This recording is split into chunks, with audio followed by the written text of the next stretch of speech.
All right. Hello, and welcome to another Days with Venom 420. I'm Venom 420. This is my buddy. We got a dog in the house. You want to come here, Phoenix? Come here. Come here and say hello.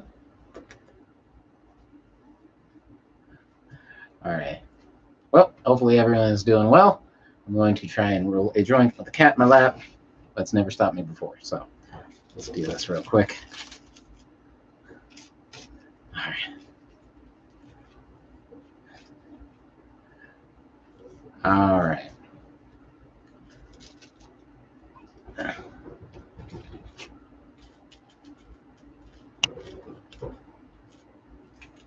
There we go.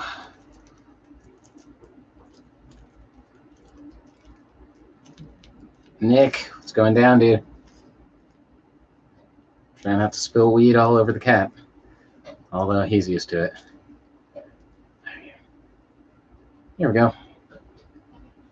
All right, there we are. Hopefully everyone's doing well. It's been a crazy week, starting with last Saturday, which was crazy time. Yeah.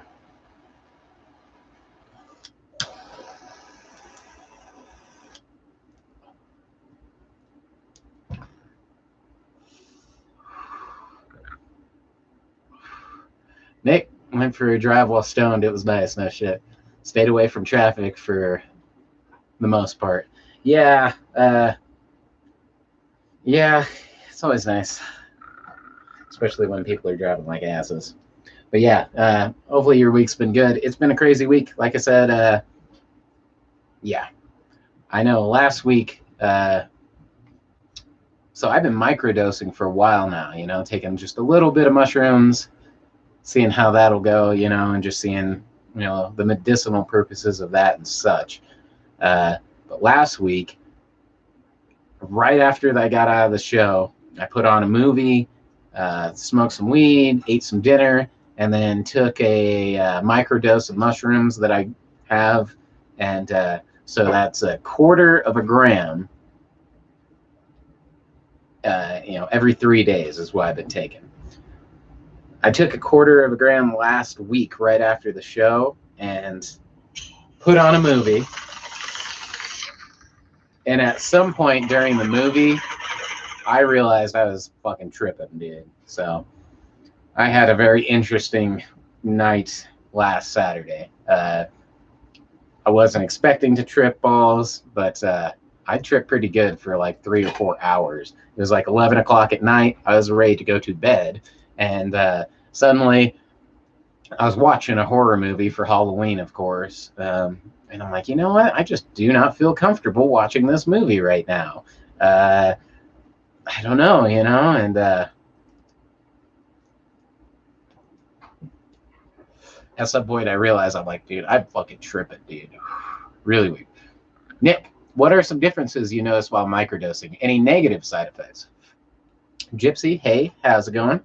So no negative side effects. In fact, up until that point, I'd say very negligible, noticeable anything. I just sent you a cool costume. I saw this costume. The bong. There's a guy who's dressed up like a bong and a chick who's dressed up like a bag of weed. That's pretty good. I have seen that one. Yes, very creative. But microdosing, I didn't notice any bad effects. It was all good. And the fact, okay, so a quarter of a gram, you shouldn't feel that. That should be well under, I've taken a gram and a half, and had the same experience as I did last week, So that's 8 times as much, almost. So I don't know if I had some really fucking potent mushrooms. I also was drinking coffee, which I don't try to do anymore. But let me tell you, other than that, microdosing was good. I noticed that I had a pretty positive outlook on everything. I was, nothing bad. I won't say night and day good either, but, it was good. I had a good week, good weeks. I kind of skipped a week after this last time. Kind of, I don't know. But Nick, smoking some Platinum Bubba Kush. That's a good one. That's a good one. That's a good one. It's one I've actually smoked before. I know that one. I like that one. All the Bubba Kushes are good. I like Kush in general. But anyway, it is Saturday, Shatterdaze with me. I'm on a little bit late because I don't have to work tomorrow because I took a nice long weekend. Liam, I got some Runts Lemonade. Ooh, that sounds good too. Platinum Bubba Kush, Runts Lemonade. I am smoking on some Critical Glue, and it's okay. It's okay. So I actually know what I'm smoking for once because it has it written right on the back package. Gypsy, hey Liam, that sounds yummy. Yeah, no joke. I like lemonade and I like Runts. I haven't tried their pot yet, but good on it. So let's go ahead. I am going to start it right off and spin the wheel of dabs so I can catch up a little bit. Oh, the wheel scares the dog. It's okay. It's okay. It's just the wheel. It's the wheel of dabs. She's very concerned. She's very concerned about the wheel of dabs. Are you very concerned? Are you very concerned about the wheel of dabs? Yep.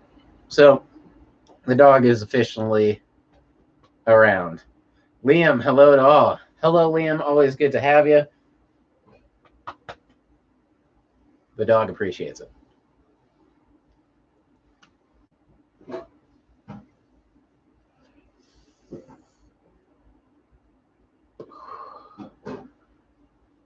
All right. And, Liam, I'm sober this week. I hope that's on purpose. It's okay when it's on purpose. It's when it's forced. It's less entertaining.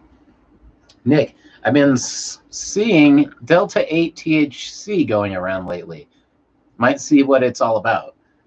Now, I know of Delta 8 as a company. I used to get Delta 8 hash pen cartridges. I don't know if that's the same thing or what. So, oh, how am I going to say that? I'll just call you Zero. No Soul Zero. Okay, there we go. Hello from Arizona. Hello. I've been to Arizona. Arizona's okay. It's really hot. Anyway, yeah, I spun the wheel. Oh, and I got the boomstick. That's a rough one. That's the one that I ended last week on, and I was really fucking stoned.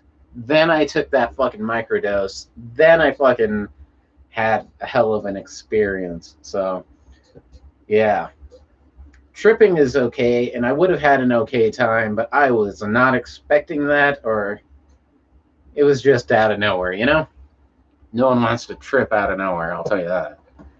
Fortunately, I was at my house and hanging out. If I would have left and started doing something, started realizing I was tripping balls, dude, that would have sucked so bad. But, yeah. As it was, I was a little... Because I hadn't done mushrooms in a very long time, if you don't count that microdosing. But I count that last week as a small trip. I tripped fucking nuts for a minute, dude. Yeah. Yeah, I was getting the whole thing where you close your eyes and, like, neon mechanical machinery was, like, clicking away and shit. I'm like, I am not stoned right now. I am tripping balls. For some reason, it's always a mix of this weird organic feel, but it's mechanical. An organic, mechanical hallucination with mushrooms. I don't know how to explain it. All right. Liam, have you seen the new Borat? No, but I saw a picture of Rudy Giuliani that'll make you smile. I saw his little cameo piece, a picture of him in there. I'm glad he's getting his acting career. Fucking Count Chocula himself deserves it, I guess. Fucking douchebag. No, it looks funny. You know, I've never seen the original Borat. I never saw the first one. I have seen the TV show, the Ali G TV show, and saw the Borat segments. So I've seen Borat, but not the movie. I knew this chick who saw Borat for the first time, and I forget how old she was, maybe 17 or something. And her dad, like, I don't know if they knew, I don't think they'd seen any clips. They just were like, yeah, let's go see a movie. Oh, this looks funny. So this 17, 16-year-old girl and her dad sat there and watched Borat together in the movie theater. I'm sure that that was a very pleasant experience and not awkward in the slightest bit. Nick, smoking one of the most delicious sounding strains ever, blueberry cheesecake, very CBD heavy. There's some delicious sounding.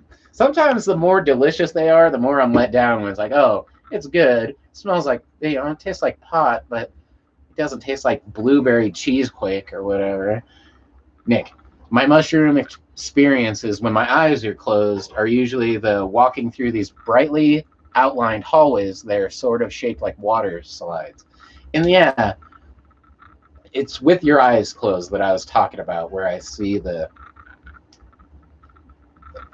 like I said, for some reason, sorry, I have a fucking sore on the fucking roof of my mouth from biting into something and having it stab my fucking, like, in between my teeth. I don't know if you ever had that.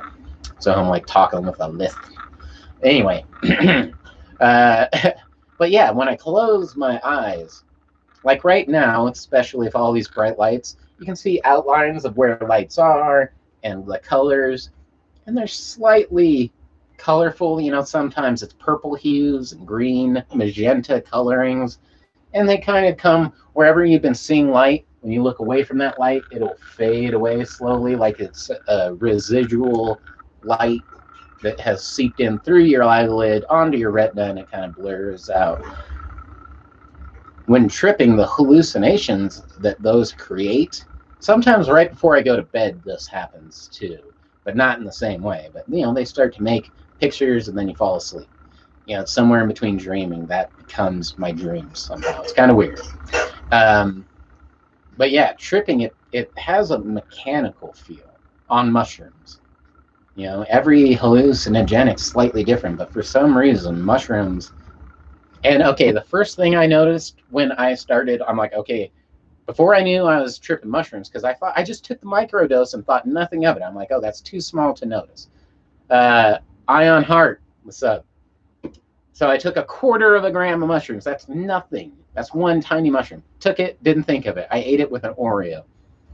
But at some point, this familiar feeling of all the air being sucked out of the room, and the pressure either goes up or goes down. Oh yeah, Ion, yo, I have a question. Help. I can try. What's up, dude?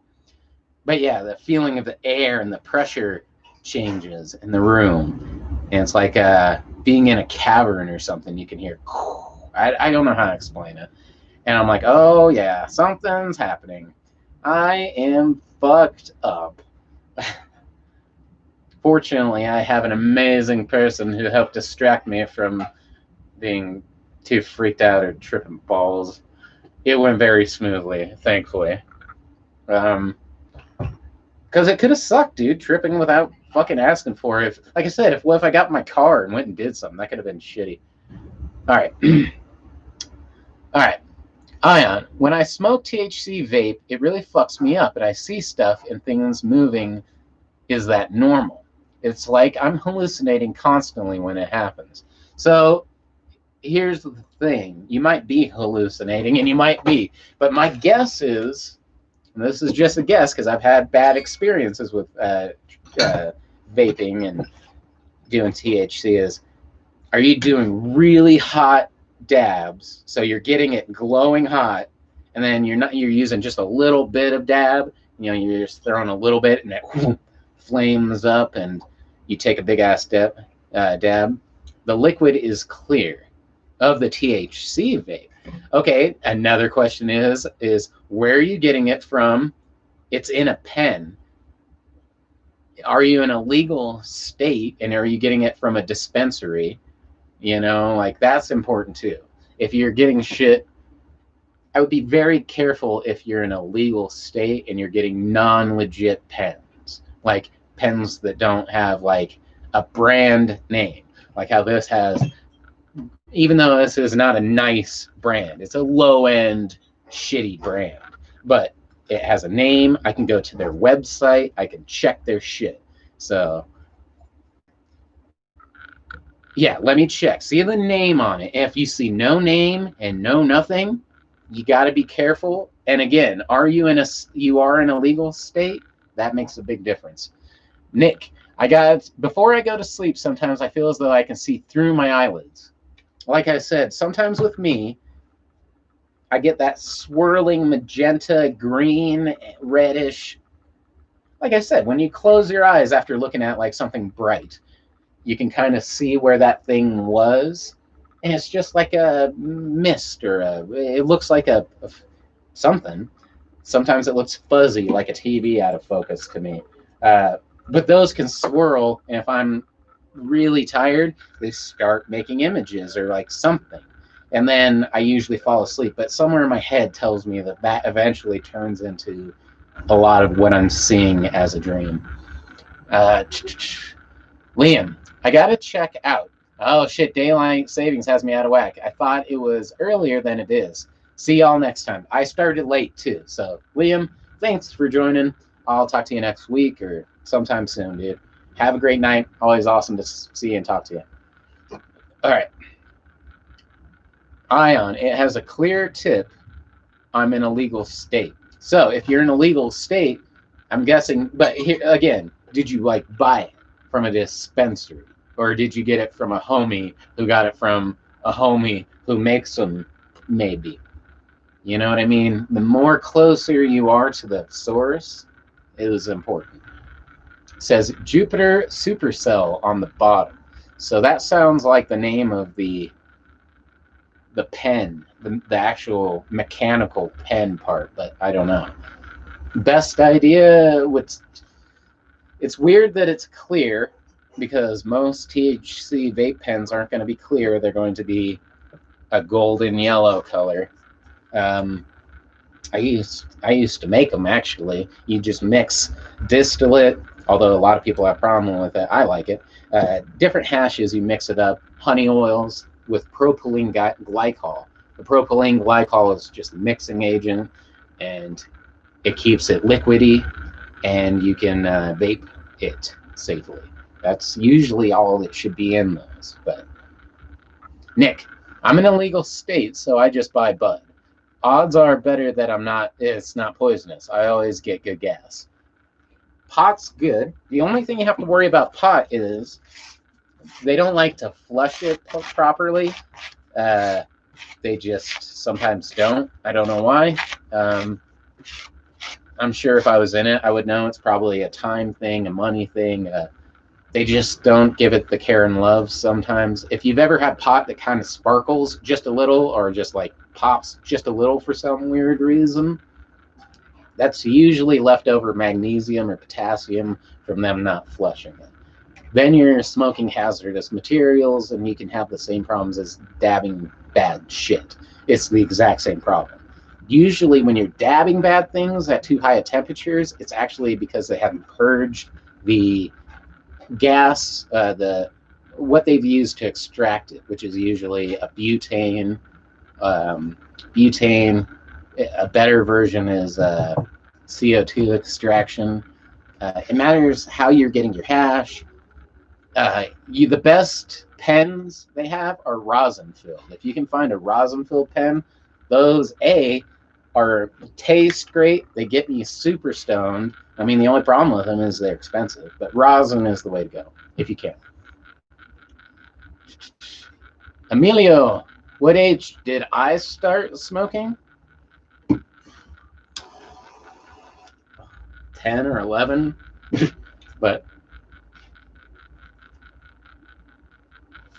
shit, I know people who started smoking cigarettes at that age, so it's not that crazy. But my mom used to sell pot, and I used to go in and just grab handfuls. At first, I grab like a bud out of her drawer or whatever. I was just going through her shit like a terrible kid. And I would take like a bud. And then I would end up, she had a lot. So I'd end up taking a lot of pot from her. And at some point, she had to have noticed and just didn't want to confront me and stuff. We ended up smoking together at a very early age, which I didn't. I am who I am. I didn't fucking kill anybody. I haven't fucked anything up too bad. I have my own place, and I'm legit. Ion, I'm yeah. Don't tell me how old you are or what you're doing. I don't want to hear it. I wouldn't recommend that. So.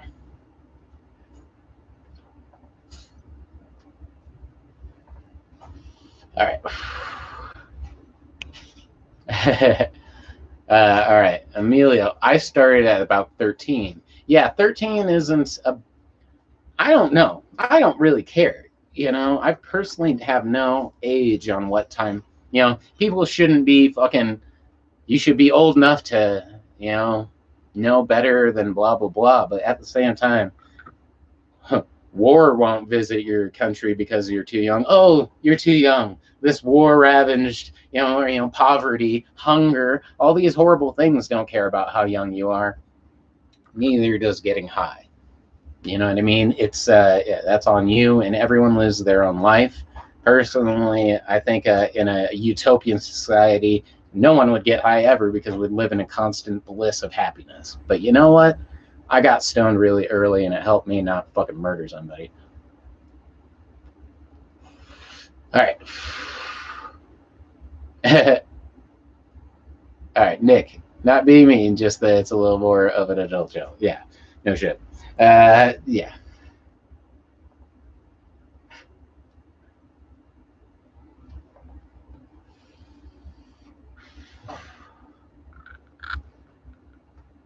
All right. Anyway, I still haven't gotten this thing loaded. But yeah, age is a weird thing. Again, I don't know. Fortunately, I have never had to care about that shit because I will never have a kid. You know what I mean? If I tell you to do drugs at a certain age, it's not my problem because I don't have fucking kids. First off, I don't care. It is what it is, man. I don't know, dude. There's worse thing in life, I don't condone it though. I don't care. I just don't care. That's what it comes down to. One of the benefits of not having the responsibility of a human life because you decided to fuck somebody, that's a plus. You know what I mean? To me. All right, Nick. My first time I got stoned was on the lake with my close friends, which that sounds like a good time. Amelia, what are your thoughts on psychedelics and the legality of mushrooms? Well, I live in one of the amazing places, Denver, where mushrooms have been deprioritized, not legalized, and by legalized, you should say re-legalized. All drugs will be re-legalized because at one time they were all legal.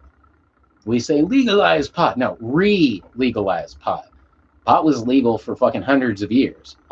As a country in this fucking 100 years, over 100 years in this country, pot was legal. So re-legalized drugs would be the best thing.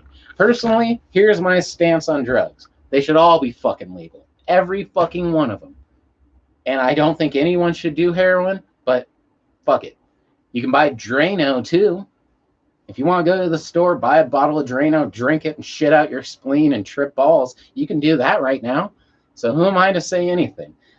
Making drugs illegal does not take away their use. It just makes a marketable it just makes their value go up. So I say all drugs should be legal. All people should be better educated, and your life should be better. And then drugs aren't the problem, you realize. Nick, I was driving the boat, regrettably getting stoned for the first time. Nothing happened, but I was like, bruh, dude, yeah, that could be everything. Getting stoned can be a little, I broke the fucking bowl. Broke another bowl. I just can't not break shit. All right, well, we got to smoke out of now. because I have nothing else. Oh, that huge ass thing. What are we gonna do? All right. Well, looks like we're going to use the awesome top hat that I've never used. All right. Nick, this is too nuts. Greened out for the first time. It was so fun though. So yeah. Yeah, I mean, hey, I guess it's, I don't know if driving a boat stone is any safer than driving a car, but it is what it is.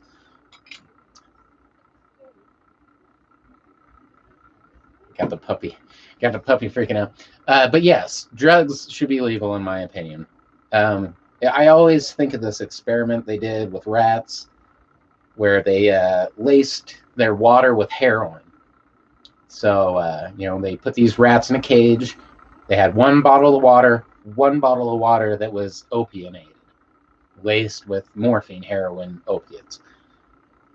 The rats, of course, would start drinking from the opiated water, become addicted, and, pretty much drink themselves to death on it. And after a while, the scientists said, okay, so maybe instead of changing how much or how little we're giving them or how it's being introduced, let's change their environment. So instead of being locked in a tiny little cage with no entertainment as a lab rat, they made a little rat utopia. Rat playground, little rat friends, food, happiness, blah, blah, blah. One bottle of water, one bottle of opiated water.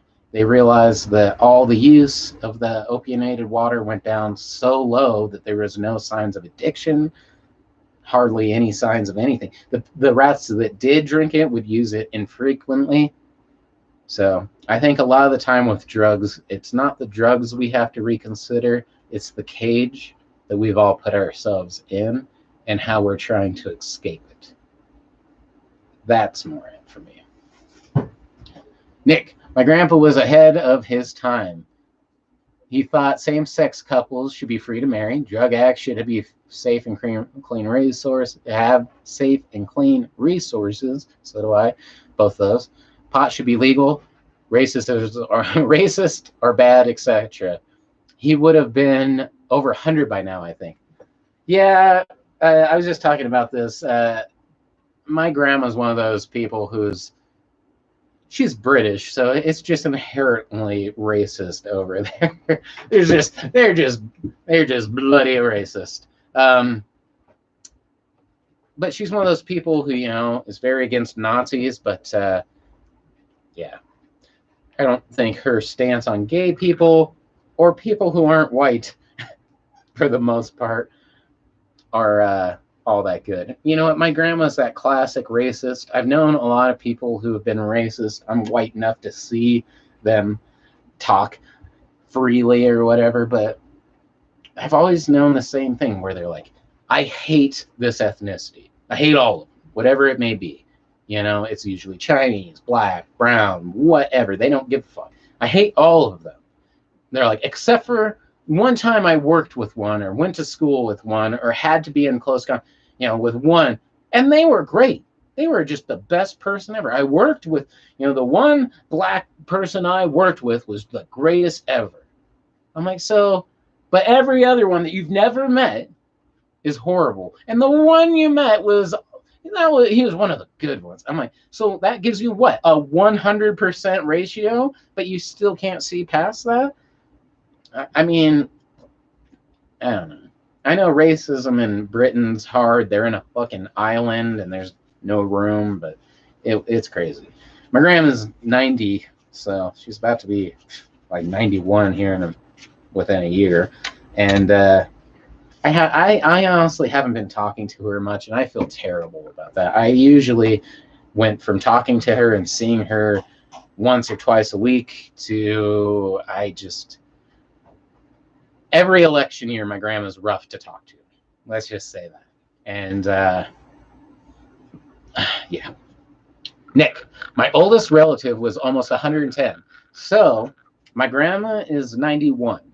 Her mom lived to be like 98 or 99, like mid 90s, somewhere in there. She died in England, and she had an electric blanket that fucked up, and they had direct current out there, and it set a fire. She had arthritis and couldn't get out of bed. She was upstairs and had to go. She burned alive, unfortunately, my great grandma, not incredibly long ago during my lifetime. And that sucks. So she died pretty old, like 90, I believe, somewhere in there. My great grandmother, my grandma's grandmother, lived to be 112 years old. Her mother, my great grandma, or great, whatever that is, you're getting to the point where they didn't have like a birth certificate in England. So they would just go through all her paperwork after she had passed to try and figure out what the oldest dated thing they could find on her was. And they got her up to 115 years old on her paperwork. So my father's side, the females have very high. I hope my grandma makes it to be 150, dude. So you never know. As long as it's doing good. All right. What is that? Tin Dude? All right, I'll just call you the dude. How's it token? Good week? Week was good. It started off very trippy. I did an accidental mushroom trip, and then I've just been doing this.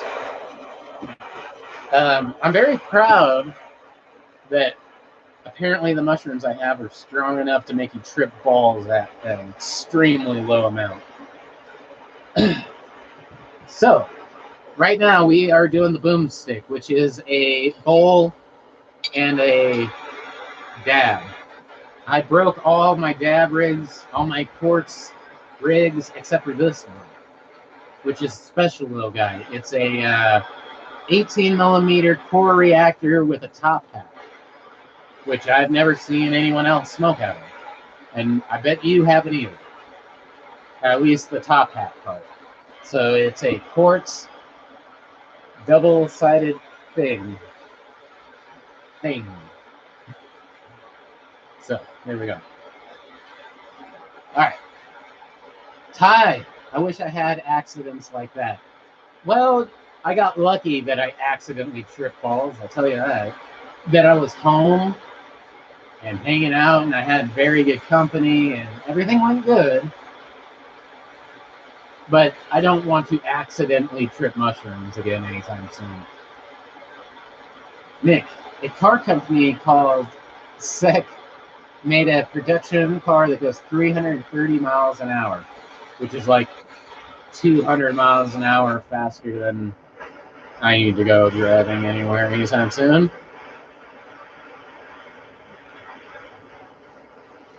But that's pretty sick. I always liked the Hennessy Venom GT or Hennessy GT Venom. It's a Hennessy Venom car. My first cat was called Hennessy, and then Venom with the nickname. Hennessy is a car company maker, dude, who makes custom like supercars. And then the Venom model, super sick. What's his face from Aerosmith has one. It's so dope. If I was a multi-millionaire, that's what I'd be rocking. Enjoy. What up, dude? All right. Cheers, everybody. We're top hatting it. And I need a huge carb cap. There we go. All right. Hennessy pretty much builds any American car to go up to 200 miles or more. Okay, there you go. You would know. Is this working? I guess so. It doesn't really seem like it's working that great. Barking at the person on the screen. You just look at that person and bark at them. The dog's barking at the TV. Keeping us safe. Just keeping us safe. Nick, the Venom GT convertible went 270, making it the fastest convertible in production. See, yeah, that's what I'd be rocking, just mostly because of the name. Cheers, everybody.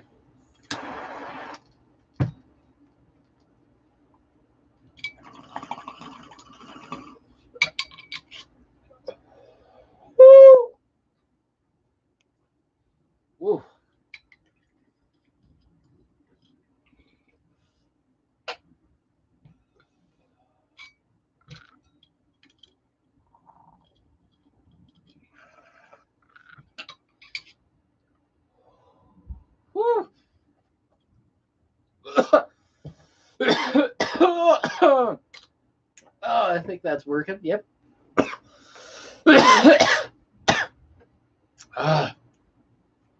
God, it always like gains like fucking 20 degrees when you do that. So, I don't know if I like this thing. It's like it's not quite getting as hot as I would like it to. All right, Ty. Eating some sketty, watching my boy get baked. Oh yeah, there you go. Some sketters. I'm a fan. I usually have pasta a few times a week. Yes. All right, let's try that. Whew. All right.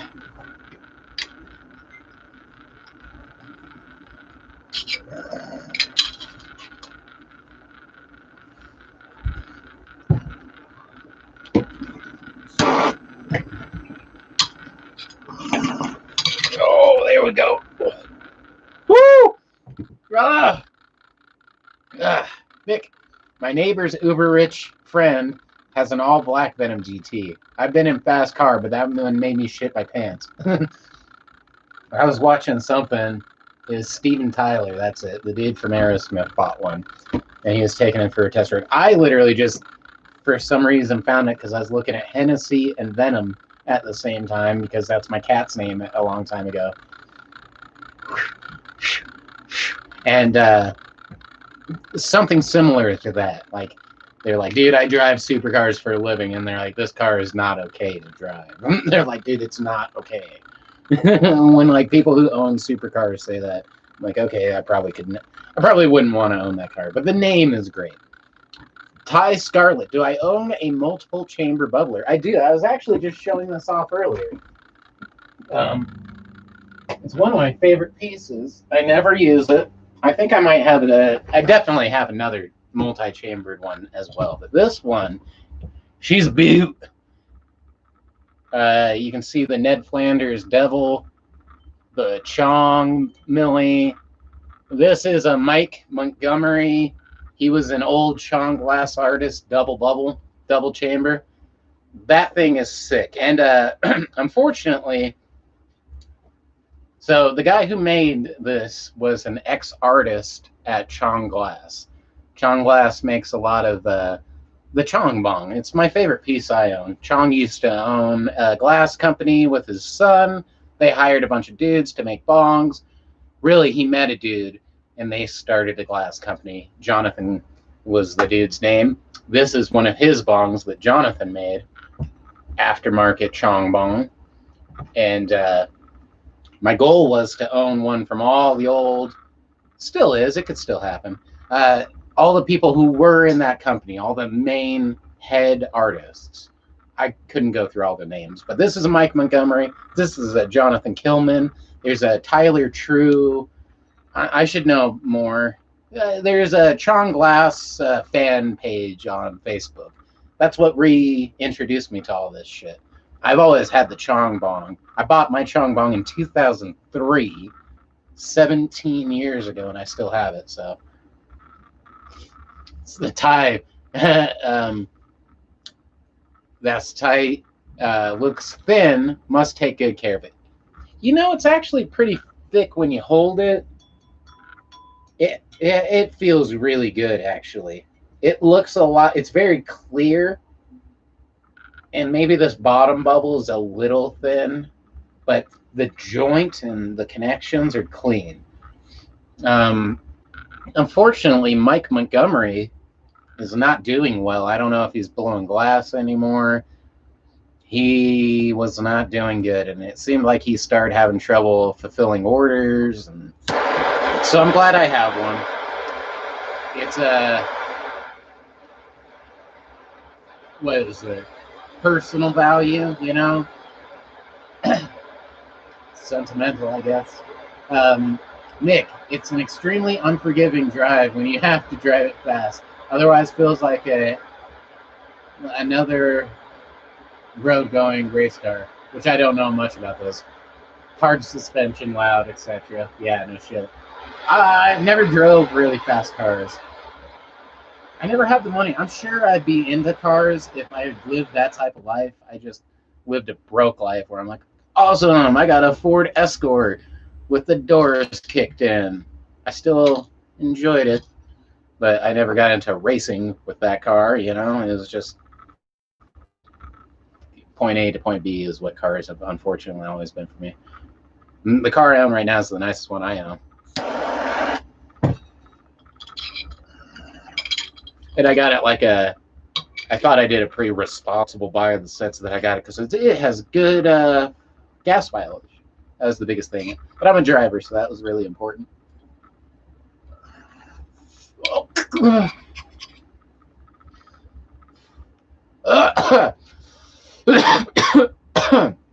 Enjoy. I have a lot of glass, especially on the table right now. One of my big rules is not to do what I'm doing with 10 fucking pieces on the table.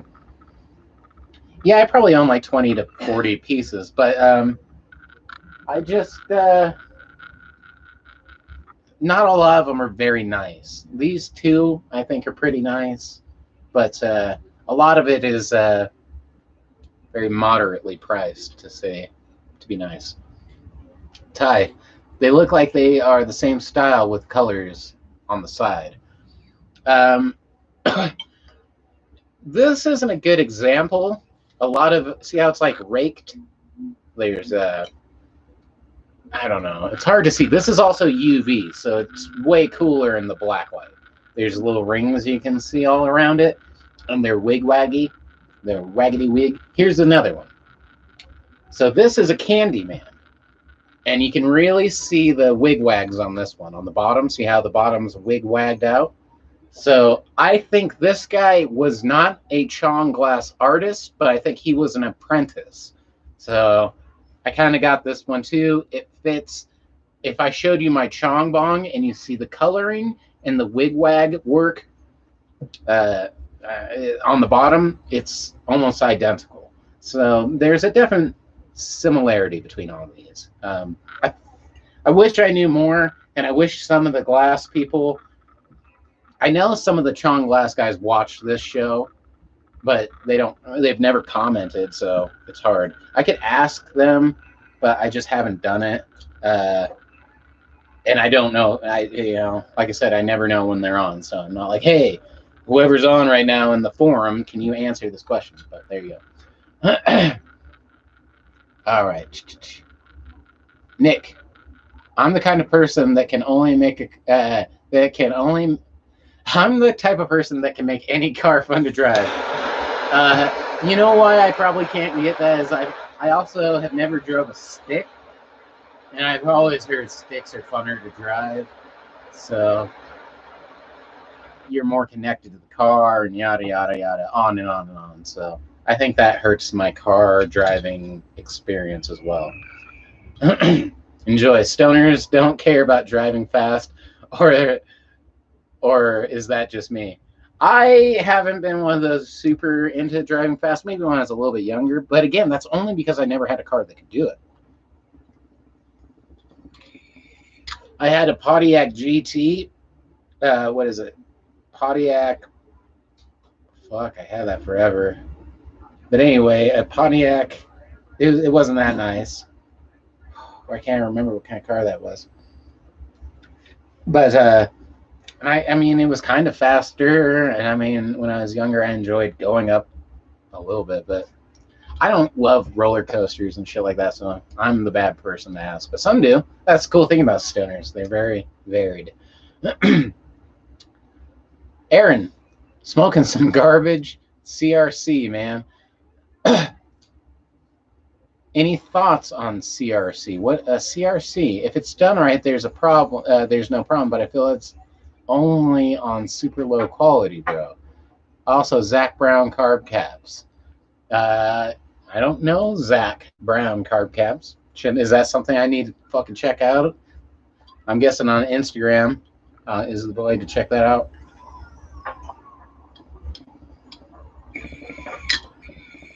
But I don't know Zach Brown offhand or what his carb caps are. There's so many sick card caps out there I need to try. I'm just a broke ass. I haven't bought a piece in like a year. That's one good thing about when I bought a shitload when I had money, is at least I still have them. But glass does break. Um, and what's CRC, and should I check out Zach Brown?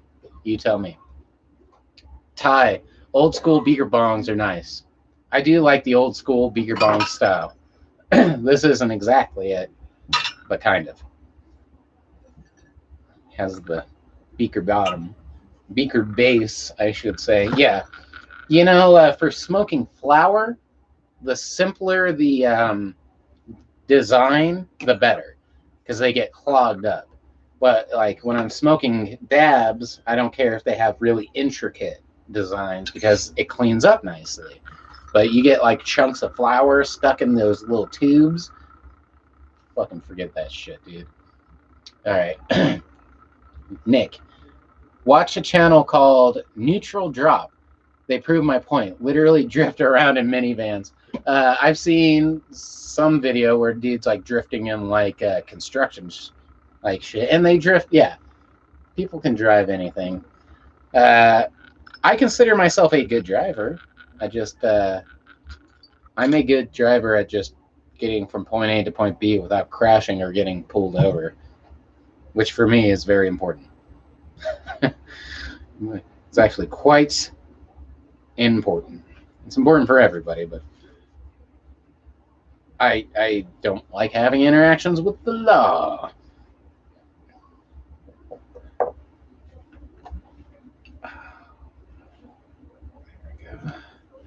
So, all right, Aaron. But yeah, all right. Aaron, dang, no seal, no deal, broski. Zach Brown carb caps are the truth. I gotta check them out then.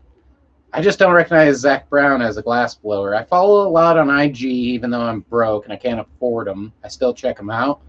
And I have a lot of friends who blow glass, good ones, and shitty ones. No, I'm just joking. They're all pretty good. Anyone who can blow glass at all is better than I am right now. It's something I've wanted to get into because I have friends who do it, but they aren't going to teach me for free either. So, or give me their shit. So, it's still an investment that I haven't made yet. All right, put that here right now. So that fucking thing sucked. Top hats aren't that great. All right. All right, Ty. Everything I've said, you've pulled out. Oh yeah, no shit.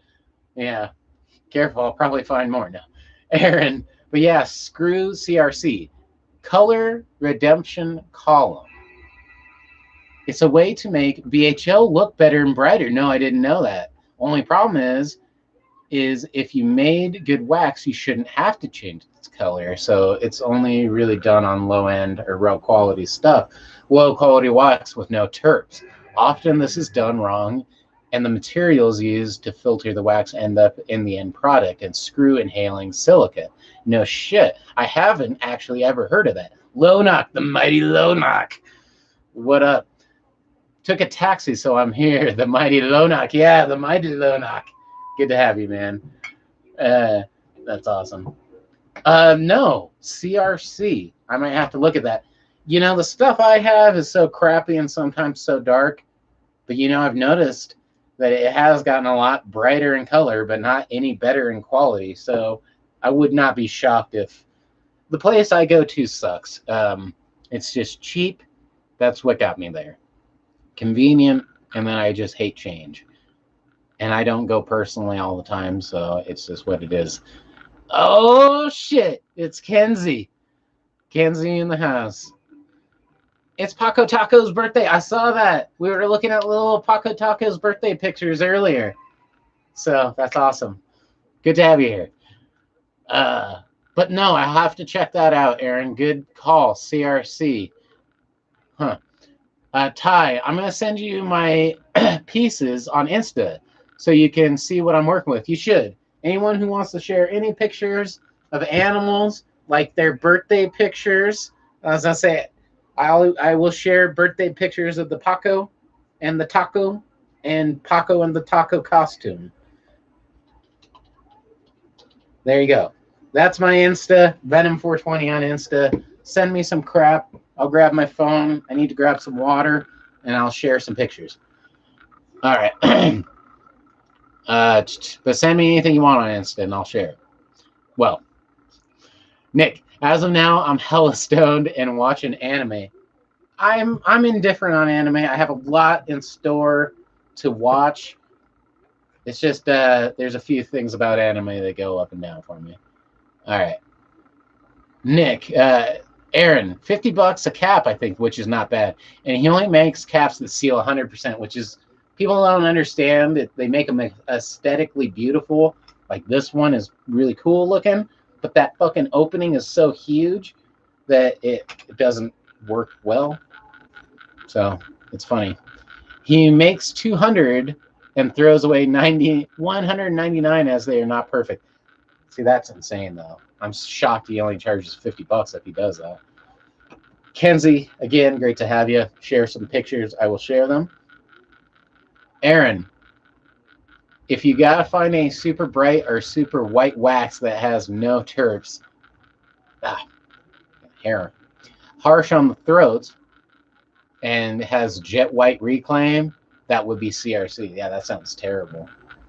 And Aaron, if I could smoke all hash rosin, yeah, rosin's the way to go. Right now I'm growing. Also, once I get growing again, I will show you how I used to make hash and how I do still continue to do it. It's using bubble bags, but the process I use and the bags I use in combination, I can make dabbable hash with bags, which most people aren't able to do. They fuck it up.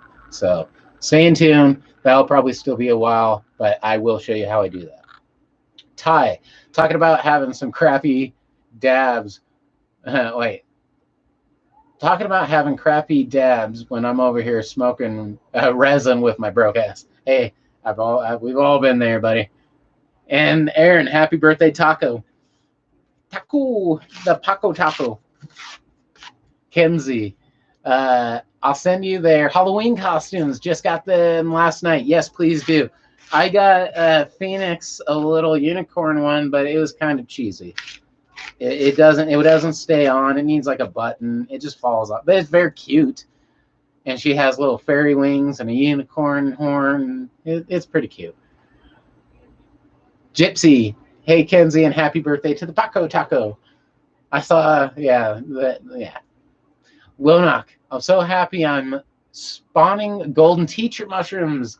They're almost ready to fruit. And this is my first time growing mushrooms. I'm so excited. So I am growing some golden teachers right now as well. And I can tell you, golden teachers are not the easiest ones to grow. So congratulations. If you can grow golden teachers, you can definitely grow a few different types. I've had mixed results with my golden teachers. They're just not as strong at fighting in molds and other funguses that will fuck it up. So congratulations. I haven't fruited any golden teacher. I just did a lot of mushrooming last night, making cakes and shit like that. I have a bunch of oyster mushrooms, Phoenix oyster mushrooms growing right now. I'll grab some here with some water, and I gotta grab something else and my phone. We'll share some pictures. I'll show you my mushrooms that we harvested and shit like that. So awesome. Congratulations on the golden teacher. All right. I know they're still an entry level, but they are harder than the B plus strain. That's been the hardiest kick-ass strain. All right. Nick, there's an anime for everyone. I'll give you that. My dad watches an anime my dad watches anime and he watches shows like Downtown Abbey. That's funny. Yeah, I mean I'll give you that. There are a bunch of different kinds, but yeah, I have my reasons. Just sometimes anime I know great anime and I have a lot in line, except for my 3 terabyte fucking hard drive just fucking went down. So hopefully I can fix that because a lot of it was on there. Aaron, dang, yeah, I'll do bubble hash. Now, bubble hash, when I make it my own, super small micron, like 90. Aaron, yeah, sounds like some 710 Labs shiz. So it's not just that. It's that people over ice it. There's ways. You can't agitate the leaf or the bud. First off, to get really enough to get dabbable hash, to get a decent amount, you have to have the buds because it has more crystals. Bless you, Ziggy. No agitation. So instead of using a whole bunch of ice, people think the more ice, the better. The colder, the better. If you can do it outside in the cold, great. If you can do it in a freezing room, great. If you can use freezing cold water, which is my technique, and as minimal ice as possible just to keep it cool, you're not going to agitate and break up the leaf material that you're going to be putting through the screen, and that will ruin the dabbability and make it burn. The key is zero agitation, and I have these machines. It's a washing machine and a filter. I'll have it hooked up. I'll show it to you. It's not, people use this shit all the time. It's just I've done it in a way that you can make it dabble. It took a lot of experimentation with that. So, but I've done it. So, Kenzie, thanks, Aaron. He and his sister got Taco Bell tonight. Oh, that's a happy birthday. This little puppy stole some marinara tonight and had half a pizza. And I'm bad at leaving stuff on tables, so she's like, I'll take all your treats. I will take all the treats you leave me. Any treats you leave me. So, oh no, come here, come here. Yes, there's the puppy. There's the puppy. She loves the treats and the marinaras and all the good stuff. Don't you love all the good food? Yes, yes you do. Yes you do. Oh, she's the best. All right.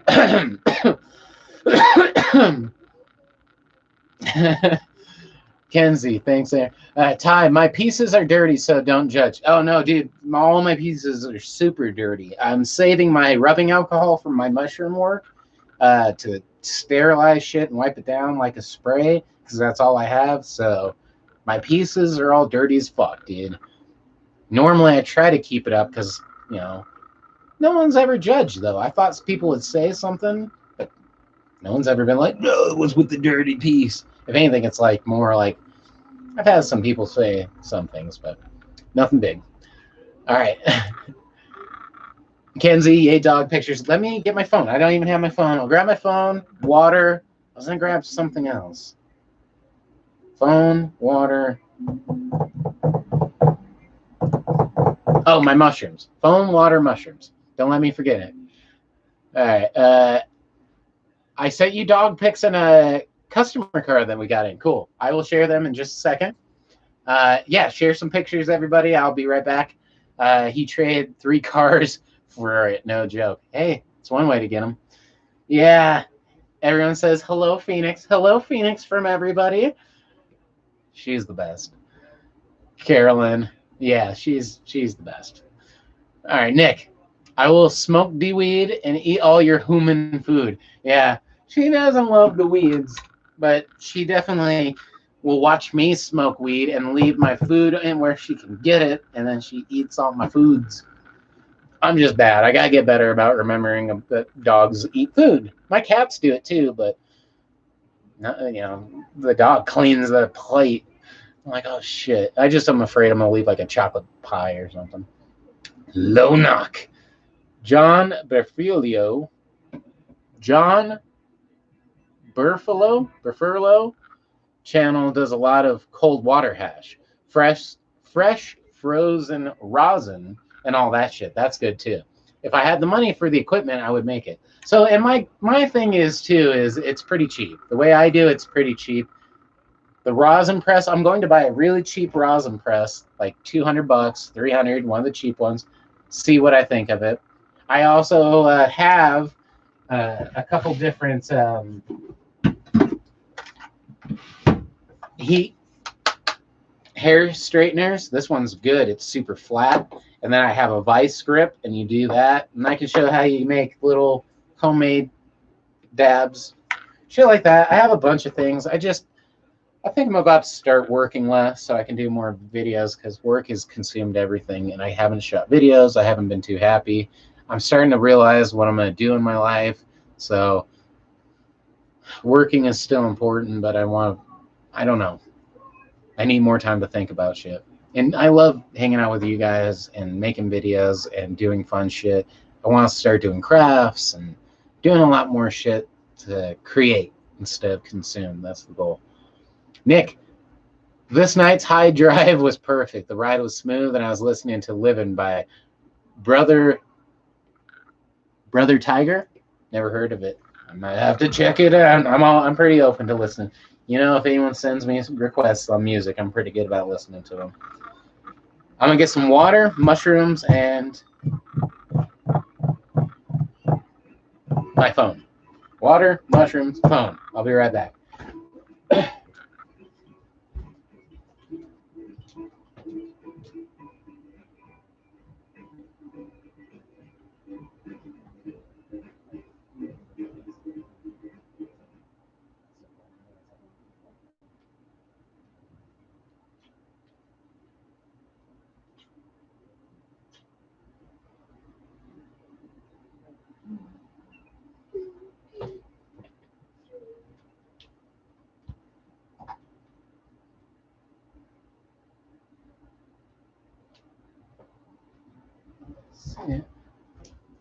Huh? Here's my phone. I still need water and mushrooms.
Yeah.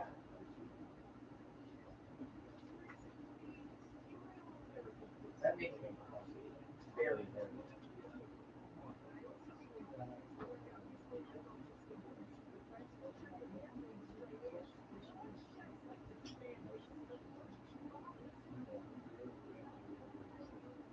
All right, I love you. Is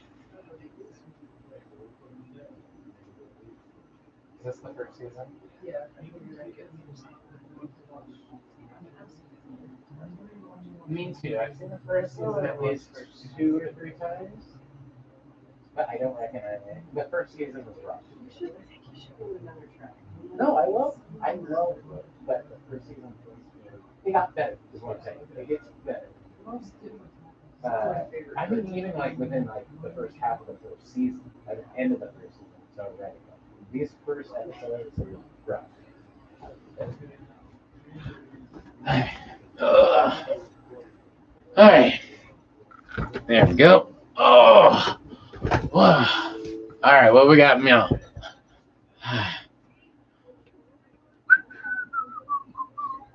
Nick, I'll link you up. Yeah, go for it. Lonoc, I just harvested my crop about a month ago. I made magic brownies. I was up for a whole day and was hallucinating off of a whole tray or of a whole tray.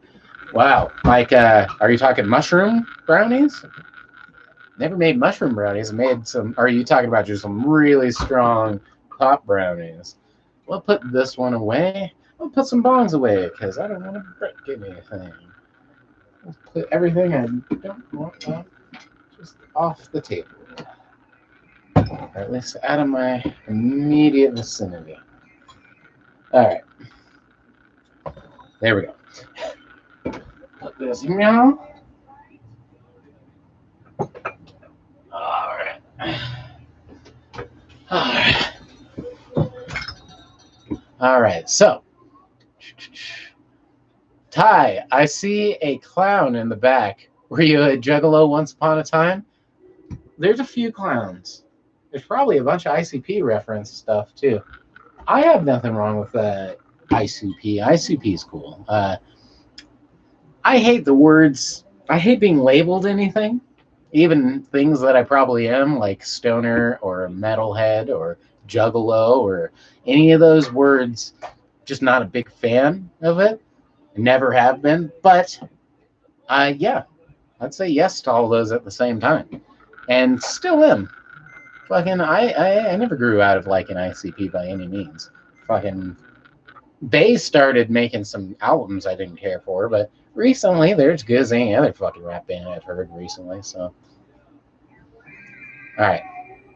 Nick, do I have someone over? My girlfriend's here. So, that's cool. She's in the other room, so that's nice. So, and then Carolyn, love all your bongs. Thank you. They're not $1,000 pieces, but I enjoy them all. So, some more than others. Most have really big meanings for me and such. I'm about to spin the wheel of dabs. We'll see what we got next year. I got these CBD Marley teas. They're actually pretty good. Low knock. No, strong pot brownies. It was my first time I ate too much. Okay, that's what I was checking. I wasn't sure if you meant magic but yeah, magic brownies. The thing with pot edibles and shit like that is it seems like they're either, for me, sometimes I don't notice them because I'm smoking pot and it's not enough, or the people I know, it's way too much. It's too hard to judge the dosage on brownies. It's hard to go from 1 brownie, 1.5 brownie, 3 brownies, and then it's like way too much. So I don't know. Cheers.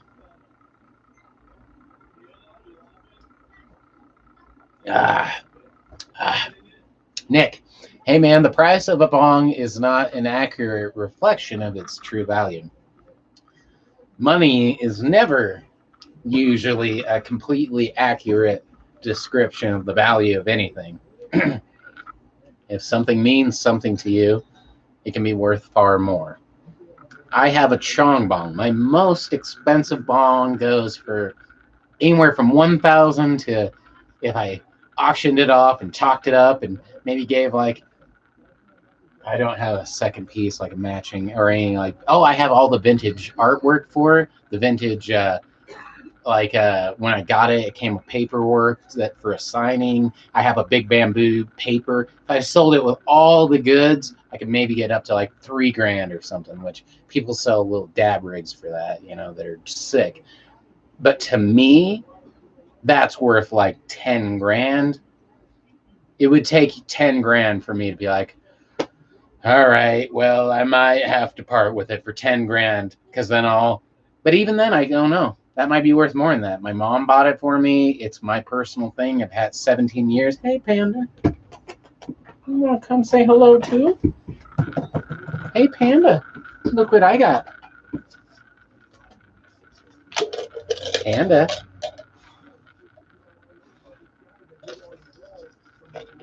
What's that?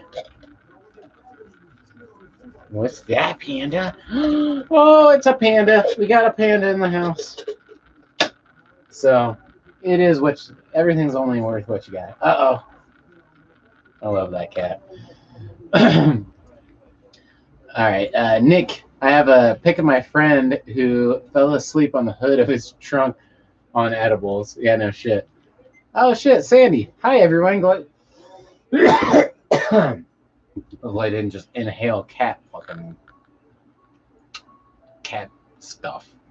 Catnip. Ugh. Yeah, you're okay. All right, Nick. The gang's all here. Hell yeah. Good to have you, Sandy. Hi, everybody. So, Sandy, glad to see you're on tonight. The news about the Colorado fires worried me about your stitch. Yeah. I the fires are fucked. It's smoky. It's terrible, but I'm not personally affected by them. I don't live anywhere close enough. I'd be more closer to like downtown burning. If downtown was on fire, that'd be more of a concern than the. Not to me. I'd rather downtown be on fire than the mountains, but it sucks. It really does, and I can see it. It's fucked. Colorado's on fire. It's fucked. Nick, the gang is all here. Ty, he's gonna get frisky and start fighting the other cats. Yeah, she's super chill. Ah, Lona. Well, I'm smoking on some good weed after a hard day's work, man. I feel that. Nick with the fluffy tail. Sandy, are you breathing smoke? Yeah, dude.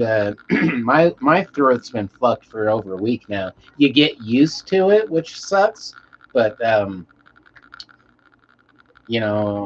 everything has been feeling harsher. It's hard, dude. It's not great. And then how much I smoke already.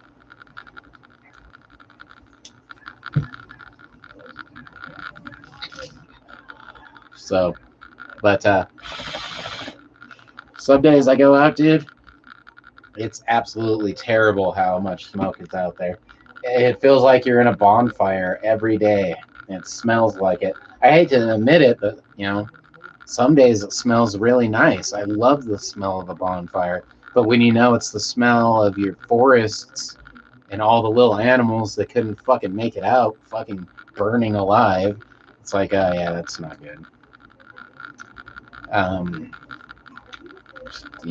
It is what it is. But I'm a little bummed out. Hopefully it's supposed to snow. Oh shit! As I spill hash all over myself.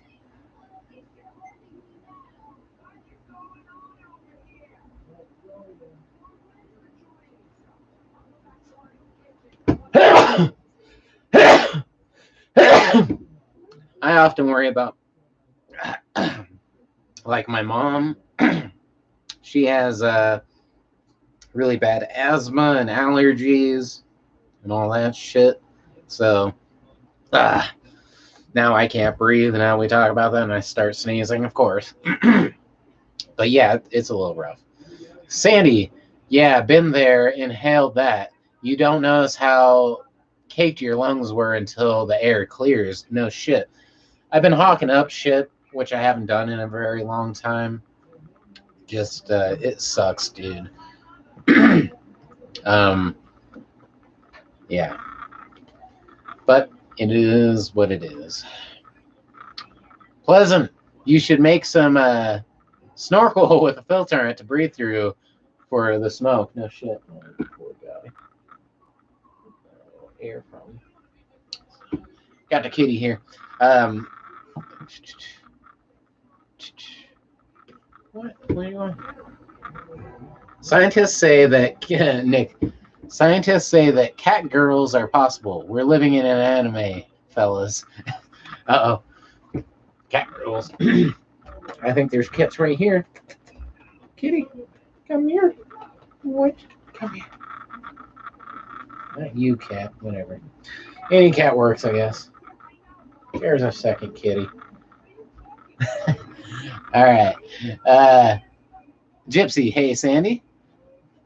And then Sandy, hey, Pleasant, love it. HEPA snorkel would sell like hotcakes. Yeah, right now. Okay, everyone sent some pictures. I will share some pictures. I got the kitty. I got a bowl loaded here. And then here, I wanted to show you guys some of my first real set of oyster mushrooms I got. Look at those beauties, huh?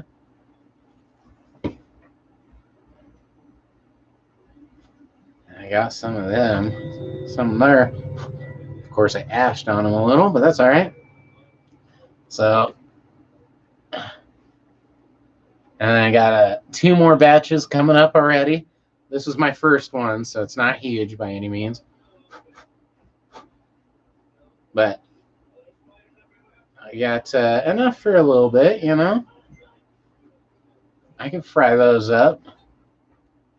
Get a little bit, enough to taste them. I should have a lot more. I have some cakes in there with some just starting little baby oysters. But yeah, that's my first flush of oyster mushrooms. I can't wait to eat them. I might eat them a little bit later after the show. Sandy, hi Gypsy. Pleasant, did your cat did your cat purr so loud? And I love it. My cat squeaks when it purrs. That's really cute. Yeah, I've had some pretty loud purring cats. Panda doesn't really, but she has become, especially with the dog in the house, she's always on a table. And to let you know she's on the table, she's become very vocal. So, you're covered in pot. Cats are always covered in pot. All right. Nick, the show is like a mix of a weed forum and that Christmas program where they all have animals running around and being cute and stuff. Well, yeah, that's good with me. So, Pleasant. It's a better show to kick back with for sure. Hey, it's a baller show. Hey, I'll take that too. It's good to have people to smoke with. That's the key. Gypsy, I have asthma and other health issues, and it's been super rough lately. Also, I'm an outdoors person, and it's just so heartbreaking. I'm sure you're talking about the fires here in Colorado. It's been really hard for everybody. What are you doing, buddy? So, yeah. Uh, I don't know how I can burn this bowl in tribute to the fires, but here's a small forest fire as a representation of the containment of the large one.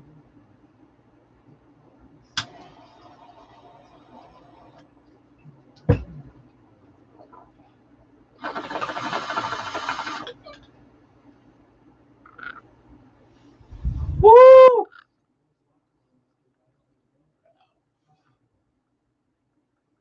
Low knock. Nice mushroom, man. I've cooked some shaggy mane mushrooms. They taste like eggs. That sounds cool. I wanted to grow some shaggy manes. I've never found any yet. I've recently just started foraging and knowing what I'm looking for, but those are high on my list. Very closely related to uh, lion's mane. So a lot of good medicinal property in those shaggy manes. I want to try some. Wild shaggy mane. But yeah, hell yeah, dude. That's the way to go. Yeah, they're kind of hard to grow. So I imagine unless you went to like a farmer's market or something, you have to forage for those. I don't know where you live, but that's really cool. I'm not 100% sure, but what are you fucking with here, Ziggy? He just attacked the panda. Don't attack the panda. I'm sorry he attacked you, panda. Anyway, but yes, wherever you're at, that's really cool. I think my girlfriend said that she's had shaggy mane here, so it grows in Colorado. Oh, why did I do that?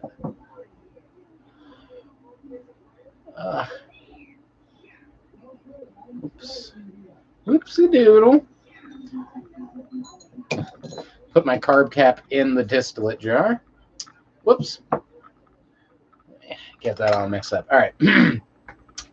So, but good call. Cheers, everybody. My friend cannot handle bong to save his life. Apparently, I can't either. Especially, like I said, it's very harsh right now. All right. Finally, I'm ready to share a bunch of pictures. Sorry that took so long. And cheers. Here's to Bob Marley. Just because.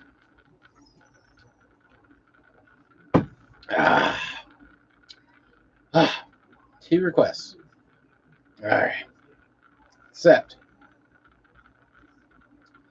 here's a little setup. And yeah, CRC can be good, but I've never seen good CRC. Okay, so. And as funny as it may seem, some people get their kicks stomping on a dream. But I don't let it get me down. And this song reminds me of Tony Hawk, the video game. Uh-oh. They're spinning! They're spinning! A pawn and a king. I've been up and down and over and out. And I know each time All right, Sandy, I was laughing at Nick's Christmas show joke, not at ear asthma. Okay, that's good to know. Gypsy, Dave loves your oyster mushroom. He says he's jelly. I'm going to have a bunch here. I have, so this is 1/2 of a cake's flush. Right now, I have another half a cake and a full-size cake, so I should have double that and another one of this. So I'll have a few coming up here very shortly, and you're one of the lucky people who can actually be close enough to enjoy them, possibly.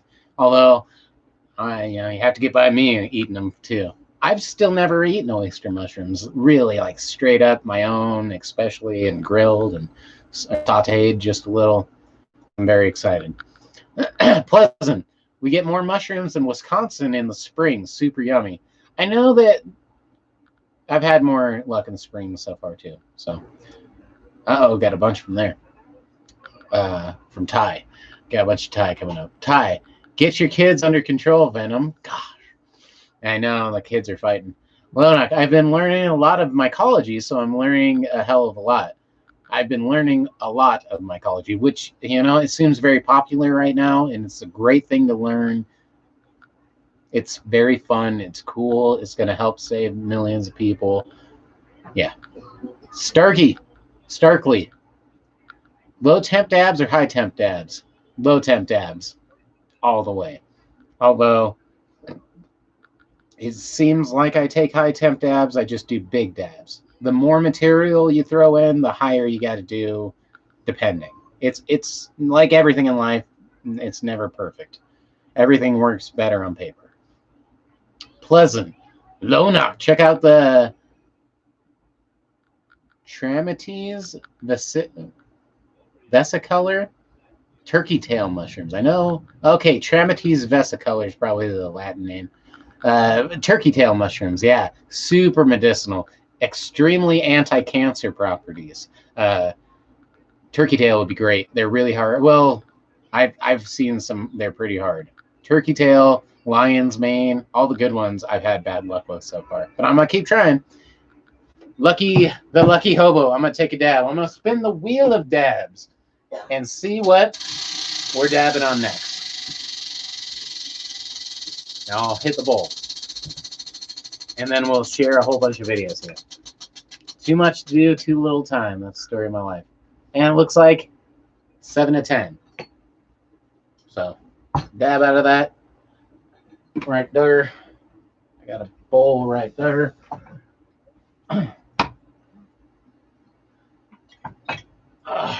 So, got that. I'm a match, says Pleasant. That's kind of cool. You got me with match? Yeah, I think everybody should match you up on that one. Cash that bowl. Woo! Extremely harsh. Not the best pot. I got some green crack coming. My green crack's looking good. I'm doing the screen of green. So I have a screen and I'm trying to weave it throughout. Got some bonsai shit going on. It's going good. Nick, how do you even begin growing mushrooms? I will show you soon because I'm going to do videos on how to do it and my personal opinions. I have my own angles. People have, there's videos out there, but I have a lot of opinions as a stoner. Be like, maybe you should know a couple of things. But I'll tell you, best way is to start is to do brown rice flour cakes, BRF, SPF tech, invented by psilocybe fanaticus, invented this BRF tech, and you use brown rice flour and vermiculite in jars, and then you poke holes in the jars. You can get spores online. I'm going to show you how to do the cycle so you can make your own over and over again. I'll show everybody what's up. And oyster mushrooms, legal mushrooms, all the mushrooms, they're great. I'd say, you know, within $200, $100, you can start growing mushrooms easy. You don't need much. All right. Jesus, what up, Nick? Not feeling so great. My head is pounding. That's not good, dude. What do you want in there? Why do you want the mushrooms? Cat's like, I want mushrooms too. Nick, howdy. What's up, dude? Well, I'm sorry, Jesus. I hope you're going to be feeling better soon. Sandy, hey, Venom. Food question. When you saute mushrooms, what kind of oil do you use? So I personally use a vegan butter because I don't use, well, because I'm vegan. But and I do have a couple keys for myself that I have noticed work really well. So I do have an opinion there. I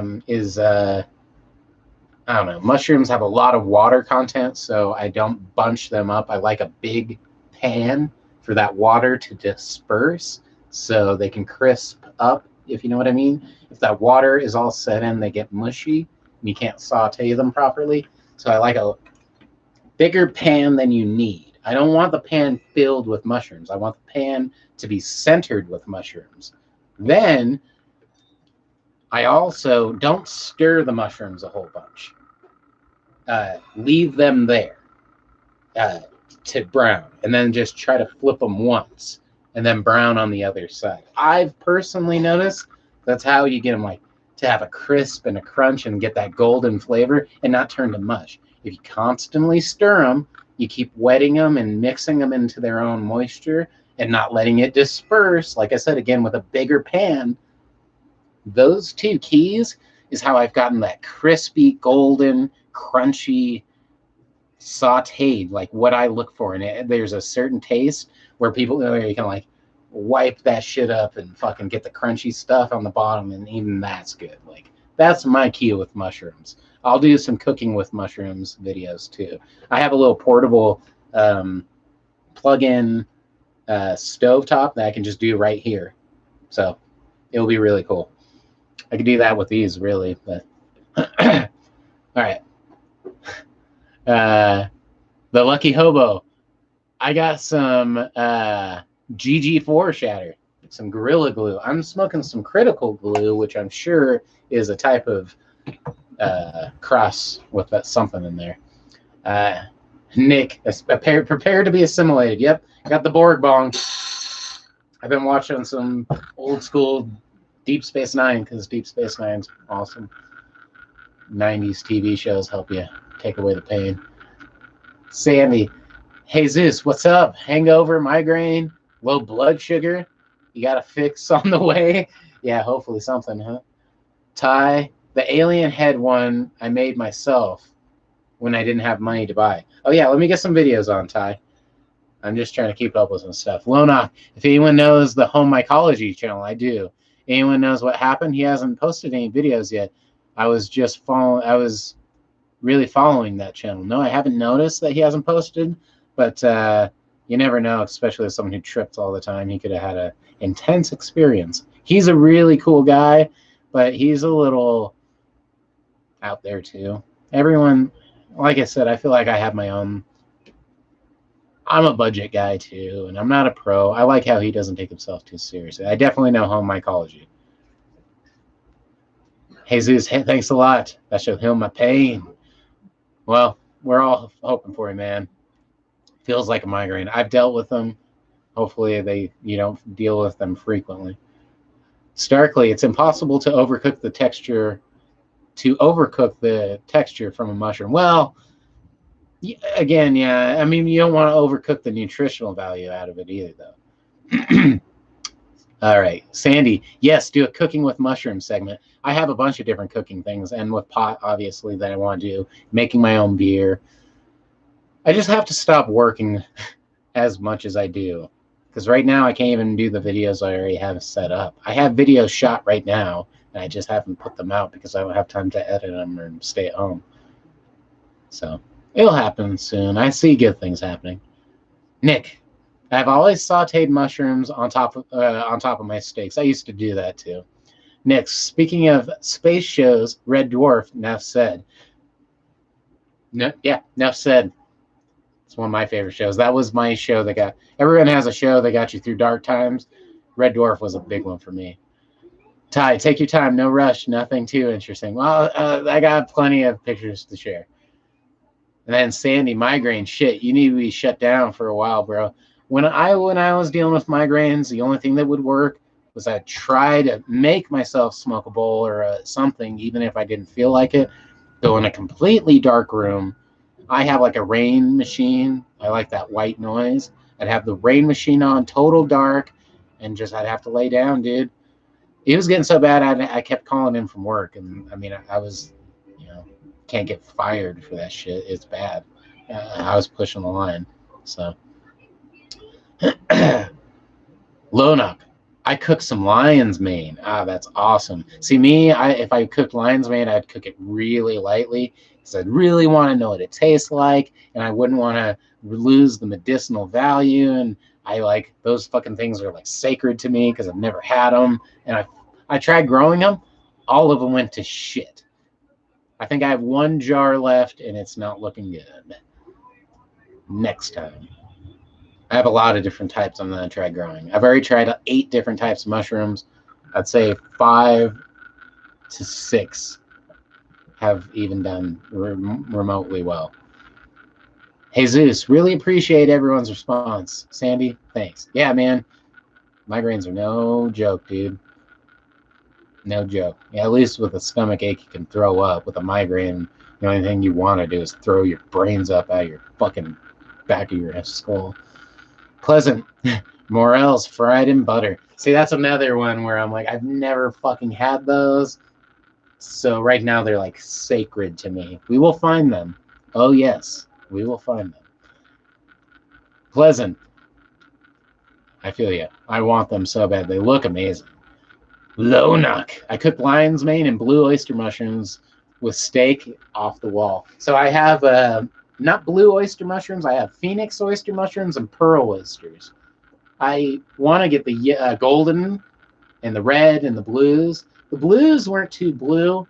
They're kind of like a gray from what I've seen. The yellows, the golden ones are fucking crazy. Either way, I love mushrooms. Nick, get to the pictures.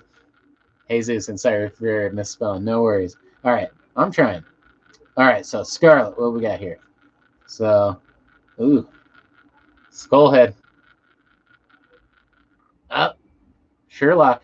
Ooh, that one's cool. I like the horns. It's not. There we go.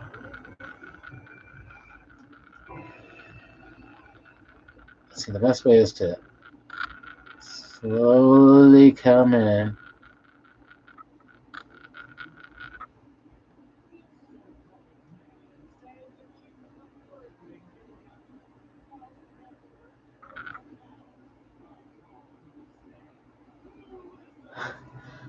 So those are cool. I like the double chambered one. And the Nectar Collector 6. Those are all dope, dude. Sorry they're not coming through too. It's hard to get stuff through. That's cool. I like that blue beaker bong. Alright. Hey, Sandy. Oh my fucking god, Lonock. I'm drooling.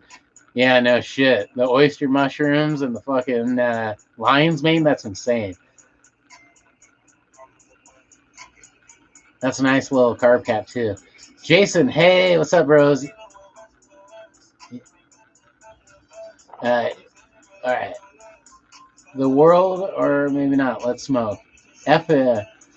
F the world, no shit. Ty, it keeps shaping the same ones for some reason. Sharing the same ones. Is there other ones? I can see if there's more I missed here. Ah, and I got Kenzie coming up here too. Hold on. Or were these all the same? See, and it won't. Sometimes the way you send videos, people, the way they send me videos, I can only watch them once. So I think the way. Uh-oh. Holy shit. All right, that's good.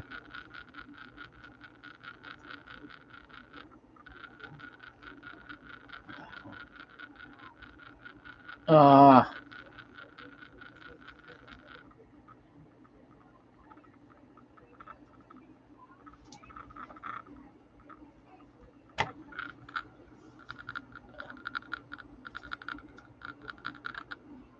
There we go.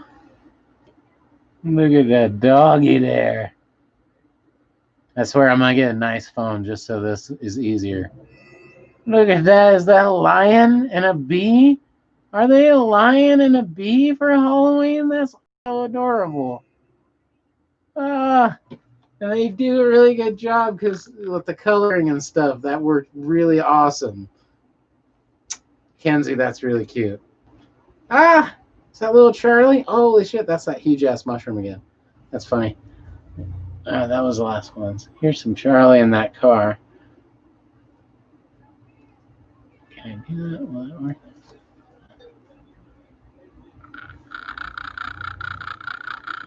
There's the Charlie. Lonak. Those bongs are nice and compact. Looks good for travel. No shit. Why won't you zoom in?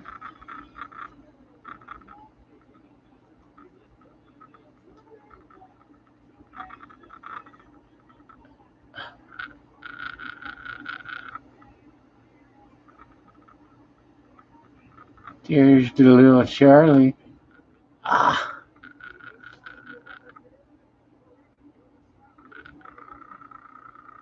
Yeah.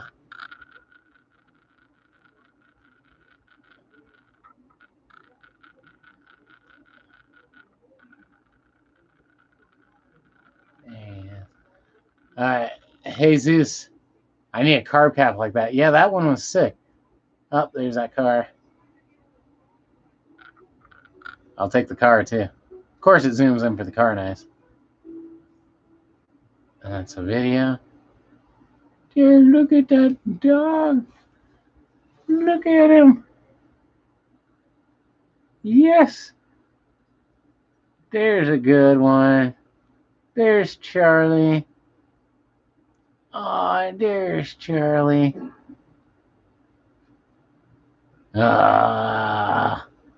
Hamming it up.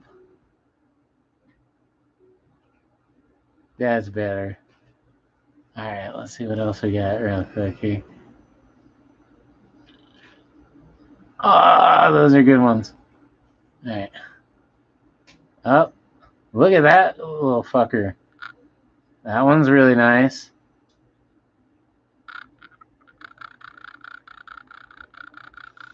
That thing's cool.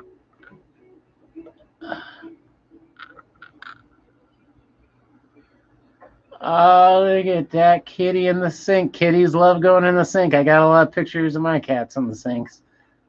Look at that cute kitty. Oh, look at this. Look at that little hairdo. Look at the doggo. Oh.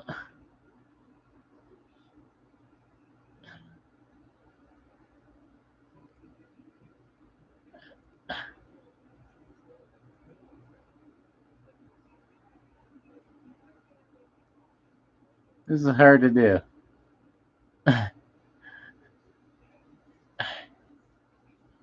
Alright, we got more dogs. Look at that one. The little blep face. Oh, look at the little face. Look how cute.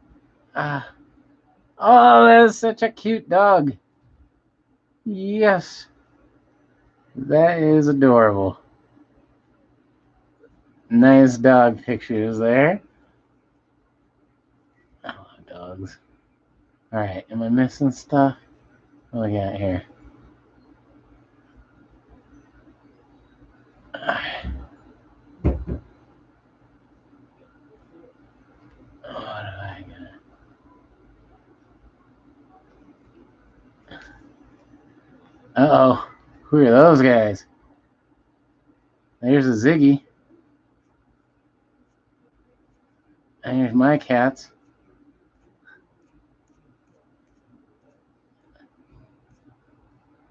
Spooky face.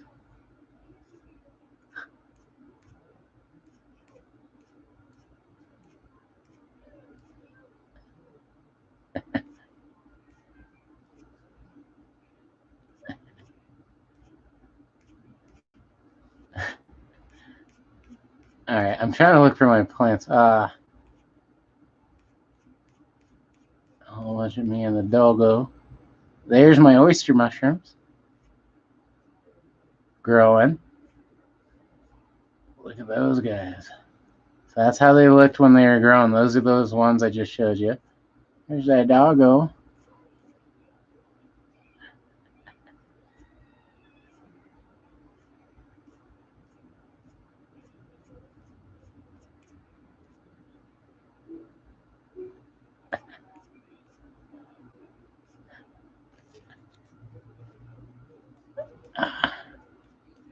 Trying to get to my plants.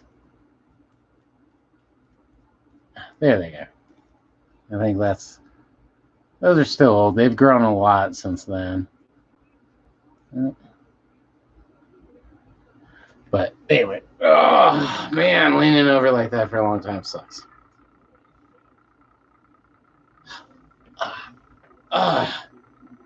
Anyway, all right. I'm sure I've lost a few things here. All right, so Kenzie, let's see. Oh wait, Kenzie Border Terrier, and then Nick, car valued at over $1 million, 1.7. Expensive car. I'll take the dog. Kenzie, that's a sick piece. Yeah, that 4-piece double thing. Yeah, the cleaning it would suck. Yeah. Sink kitties. Cats love sinks. It's a perfect little thing. Another lion, yeah. Or it looked like a lion. It kind of looked, yeah. So got the twinsies going. That's awesome. Nick, he traded it for a Ferrari, a Lamborghini, and an Aston Martin. Aston Martins are cool too. Which are like Bond, James Bond. Kenzie, stupid cute. Yeah, those were some damn cute pictures, everybody. And Nick, me heart. Yeah, little Charlie is so cute.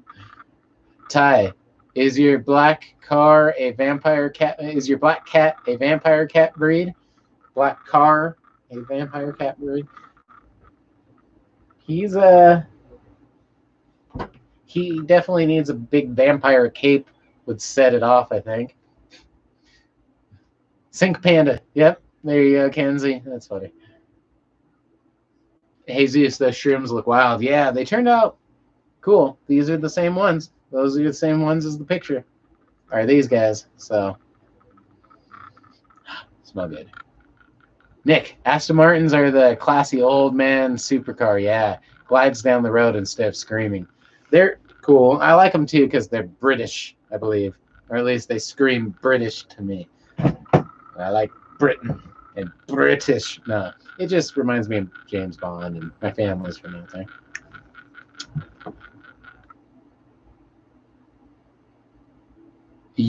Remind me of Michael Myers actor for some reason when he plays the Cat in the Hat. Okay, Mike Myers. So I've heard that a lot, especially when I had the goatee. When I just had the goatee. Probably the number one comment I got more than any other was, "You look like the Cat in the Hat when he's acting like he's a human." So I'm the human version of the Cat in the Hat, apparently.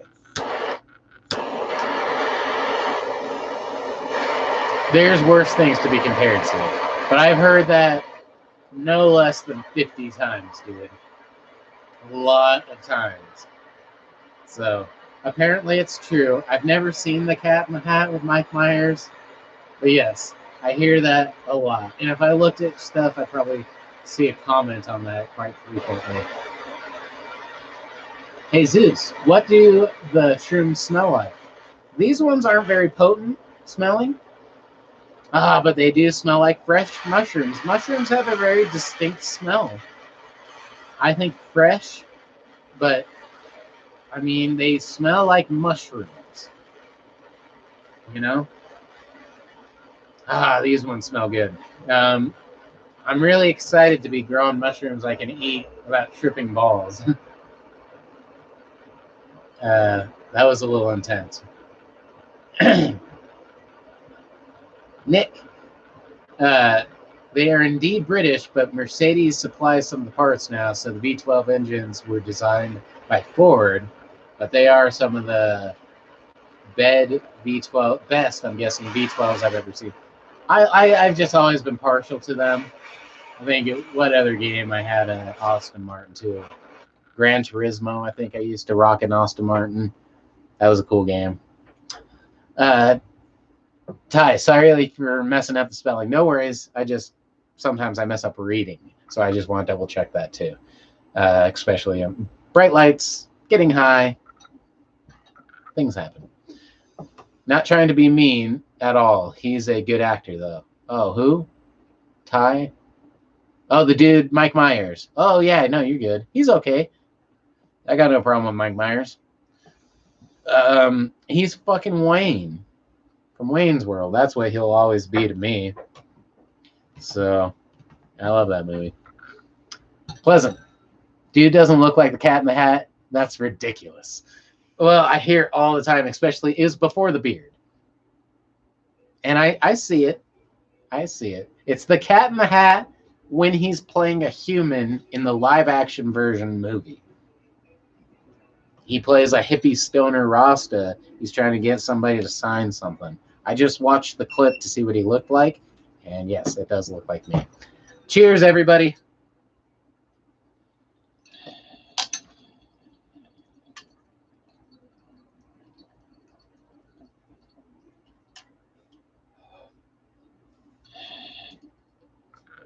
Woo! Holy crap.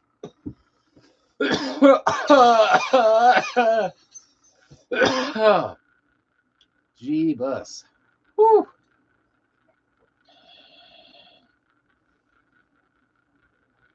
Woo!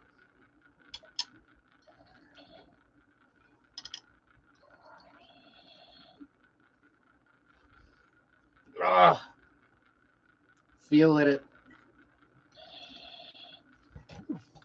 Oh! Oh! Oh!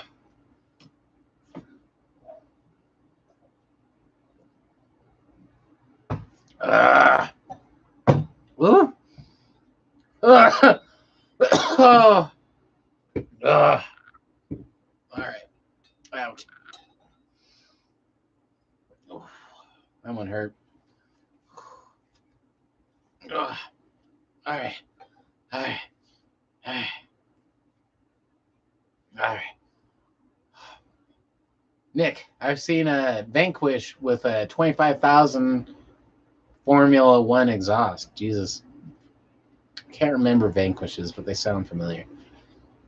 Sounds like a V12 F1 car from the 1990s. I'll link a video. Hold on. That's cool. God, I can't remember the Vanquishes. I mostly knew cars from playing the Gran Turismo video game back in the day with like PS2 is one of the first games that came out for it. There's like 4-hour races or something stupid. Crazy game. Billy Bong, what up? How long you been on? Hour and 49 minutes. I started very late, actually. It's already almost 10. Holy crap. Normally, I'd already be way off, but I don't work tomorrow morning. So, here I am.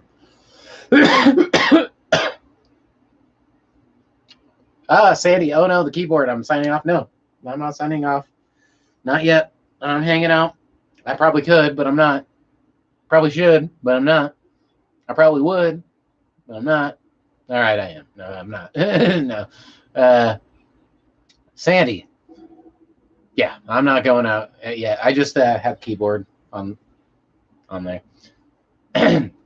Low knock. I haven't tripped in a really long time. What do you think of a 5-gram dose?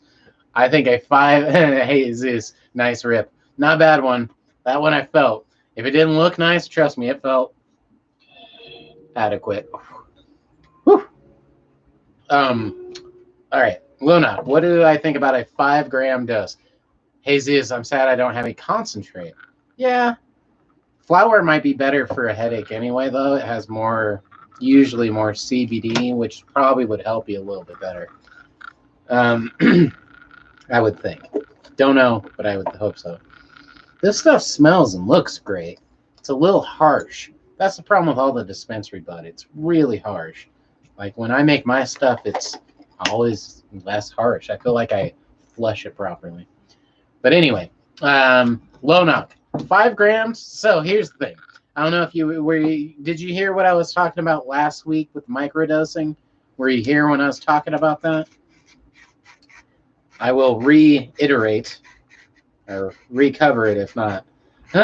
So last week, right after I signed off, I took a really big dab and smoked a bowl at the same time with the boomstick. Yeah, Nick, heroic dose. That's what it's called, a heroic dose, 5-grammer. Terrence McKenna coined it. Are pretty intense, my guy. Yeah, no shit. Billy Bong, they probably use pesticides and shit on their weed at the dispensaries. They do, and they don't flush it properly, is my opinion. I don't know. Yeah. Ty, do you have a PS4? If not, what do you play? I don't have anything. If Mickey D was on tonight, he'd probably be like, "You're getting a Xbox." He wants to send me his old Xbox because he's gonna get a new one. So I'll probably go Xbox just because. But anyone wants to get me one, I'll play whatever they get me. I haven't played video games in years. I'm very open to it, especially because I have friends now who I can play with. I don't like playing with strangers online, but playing with friends is cool. And my girlfriend plays, and I'm not against it. I'll say that. So, and probably Xbox. But during PS2 era, I was a PlayStation guy. During the PS3, Xbox 360, I was an Xbox guy. So I jump around. I don't hate. I don't care either. I'll take whatever. But I've a big reason why I like Xbox 2 is because I was able to use this controller for my Steam and for like you can use it as a computer.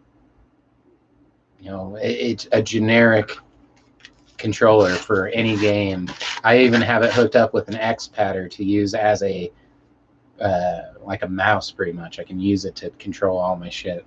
So I kind of like that too. Billy Bong, if they dry too fast and no cure, very harsh taste. Yeah. And it's always, a little green. They don't let it go long enough. And it's just always harsh. It's always harsh. My homegrown stuff always turns out much gentler, I feel. And I give it a 2-week flush usually of nothing but water to get all that shit out properly. For some reason, I feel like they don't do that. Jesus, I hate the Xbox controller. Whatever you play for long enough, I remember distinctly liking the PlayStation 1, but after not playing it for over a decade, it's very weird feeling in my hand now. I haven't even played it with the triggers and shit, so it's weird. I'm not against it, but it's weird. Pleasant. I got dosed with acid at a concert after taking shrooms, and it was really good, then turned really bad. Well, that's most bad trips. Start off okay, and then they get bad. Hopefully they get good again before the end of it. Anyway, so I don't know. I was going on about how last week I microdosed. I don't know if I'm repeating myself. So, That's why I asked. But yes, I accidentally tripped balls last week on a microdose, which is weird. But apparently, it can happen. So that's something to think about when you're microdosing. I've done it. It can happen. All right. But that's never good getting dosed. That's how I felt last week, like I got dosed. Nick, I would play games online with you, man. I got an Xbox. See, I have a few people who would. So that's why I'm like, maybe I'd do it now. More than I ever have. And if I was going to play online, especially, because I've always been more of like a one player by myself kind of video game player, not an online player, because I don't like meeting people online for the first time. It's just awkward. I'm awkward with that. It's just not the same. But it's good to have people to play with, so that's cool. I actually have all 3 generations of Xbox. That's cool. Jesus, PlayStation since '94. When it was a PS1, like the first PlayStation, that thing was just sick. But I never had it for a really long time. By the time I had it, I got like the PlayStation 1 when PlayStation 2 came out. So it was like, oh, I guess this is cool. I was a little behind on the times at that moment. So, all right. Ty, speaking of girlfriend, how come she's not getting lit with us? She's smoking weed in the other room. I don't know. Not everybody probably wants to be on camera all the time, I'm guessing. Even the cats are a little. I don't know. But in spirit, she definitely is. She'll probably hear me.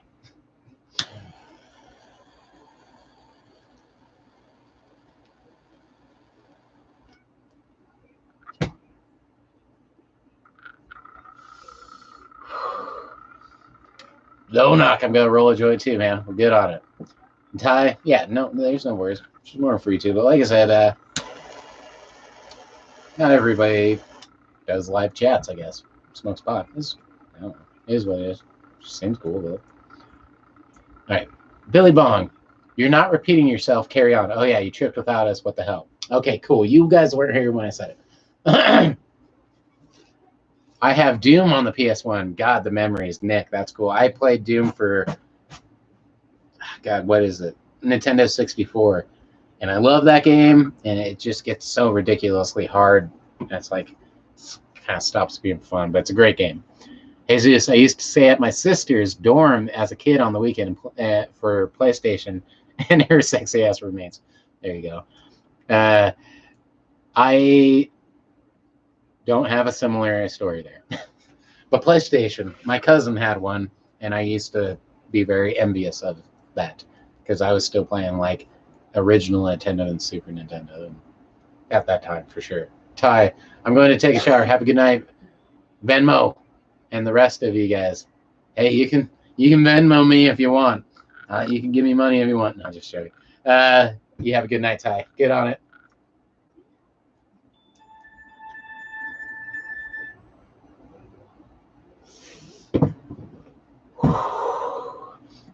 All right. Doom 64 takes place before the most recent Doom games. Eternal. I heard that. Yeah. Jesus, nothing happened. Nothing happened, unfortunately. Oh yeah, I'm guessing. Except for some PlayStation. But so yeah, okay. Last weekend, right after I signed out of here, I just hit the boomstick. The old boomstick. I spun the wheel of dab. I did the boomstick. So I smoked a huge dab.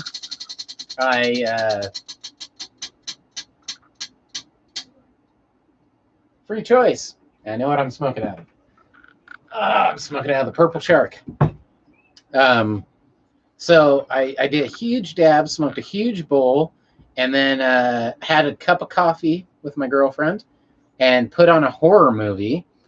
Took a microdose, so 1/4 of a gram, rolled up some joints, smoked a bowl, everything was normal, got through 90% of the movie, and then, at some point I just was, she asked, are you feeling okay?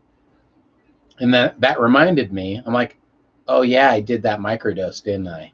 And then I'd noticed about 5 minutes before she asked that, there's a certain feeling I get when I'm tripping. feels like all the air gets sucked out of the room, and it's like and all the pressure either goes up really high or down really low, and things, it's like a distancing. It's like adjusting a camera. You know how you can go farther back but zoom in, and gives you that weird vertigo effect if you've ever worked a camera. And that kind of happens, and my perspective changes. The air of the room gets thin. The air gets slippery, as Claypool would say. The air feels real slippery all of a sudden, and the pressure goes up. And I'm watching a horror movie, and I'm like, something's up. I don't know if I just don't feel good. I thought I was really tired or something. And then my girlfriend said that. I'm like, oh, yep, I'm fucking tripping. And yeah, I was tripping balls, dude. It was like 11 o'clock. I had to go to bed. If anything, I was already staying up late to watch that horror movie. I had work the next morning. So it was like 11 o'clock. I didn't stop tripping balls until about 3 in the morning. Fortunately, I was with my girlfriend, and she's awesome and was super cool and relaxing and had a great kind of time, as good as you can have for having an accidental mushroom trip. It was a little bit intense. I couldn't believe how fucking fucked up I got off of a quarter. I kept thinking I had to have taken 2 grams, 2.5 grams, instead of 2.25 grams. I'm like, I must have messed that decimal up. But the amount I took was so tiny, there's no way. I've also done research that you can grow 2 different mushrooms off the same batch, and one will have drastically different psilocybin contents than the other. So I don't know. Whatever it was, I also had coffee. I was tired. There's a bunch of things I wasn't feel. Oh, I had eaten so much that day. I had so much food. I was like uncomfortably full. So I was like uncomfortable. But whatever, I just did all those dabs. It was last week. If you watch last week's video or were there, at the end of that, within like 10 minutes, I go and smoke another few joints, and all this shit happens. And I tripped balls, dude. I was tripping for a minute, and it was waves. I would trip and then go back down. I'm like, okay, trip and down. And I never had a full-blown, I never crested that wave, never broke. It was just rolling waves, but like sometimes it's roaring and crashing at you. But yeah, I was fucking tripping. I kept saying, I'm like, okay, I'm not stoned. I'm fucking tripping. I know the difference here. So it was cool. It was as good as it could be, but it always fucks up my stomach. And the next day I was all fucked up. I didn't get any sleep. So that all sucked. Pleasant purple shark doo. Yeah, no shit. Nick, you mean like the wide angle lens effect? Yeah. I don't know the exact word for it, but I think that's where you can either get closer to an object and zoom out. So it seems like the object is staying at the same distance, but everything around it is shifting. Or you can do the opposite, where you go away from an object and zoom in. So you're keeping the object at the same perspective, but everything else around you is moving. So, and you can do that with a camera. And they do it on really drastic scenes where it's like, oh my, and the camera does that weird zoom thing. They like to do it then. That kind of happens when I'm tripping. Well, like at the beginning stages of a mushroom trip, for sure. I haven't done acid in a really long time. And it usually, by the time I realize I'm tripping on acid, it's way too late.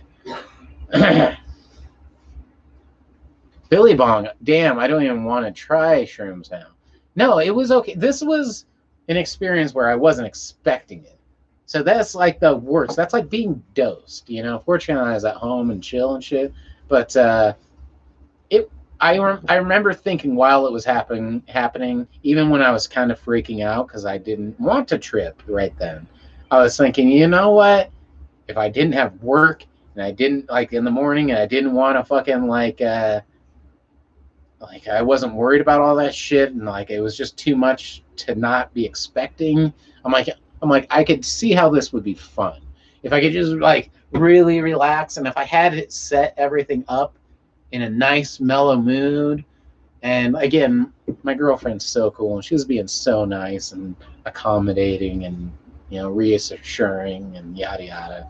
And she's just amazing anyway. So I'm like, oh, awesome. That just went well. It went great. But and like I said, I kept thinking in my head, this could be really fun. I could see how this could be fun. At the same time, I took 0.25 of a gram, a quarter of a gram. If I took 10 times that, or you're talking about 5 solid grams, so what is that, 20 times that amount? Just about? I don't know how well I would be. That seems intense. I used to do that shit, but right now, my goal was I thought that maybe microdosing I could work a tolerance up, and also I'm very sensitive in the stomach to it, so I'm trying to work that out. Ow, itchy. Low knock. Wow, 2 to 3 grams sounds pretty intense. Well, normally I used to say back when I was younger, take a eighth, 3.5. That's a great place to start. If you aren't tripping balls and feeling it, they were kind of bad shrooms. Weak. Something's wrong. Because off of 3.5, you should be tripping. Now I say, if you've never done them or you're not sure, when I tell people what to do the first time, if they are asking me, I say start with 2. And if you have an experience that you thought wasn't intense enough, move it to 3.5. If you don't think that's intense enough, do 5. If that's not intense enough, you're fucking hardcore, bro. You start giving me advice. Some people do that. But I'd work my way into it. But between 2 to 3 grams, low knock sounds like a good place. Billy Bong, at the right place and the right things going on, I could have had a terrific experience with apparently a quarter of a gram. So, even start with 1 gram. If you're not sure and you feel really anxious, take 1 gram.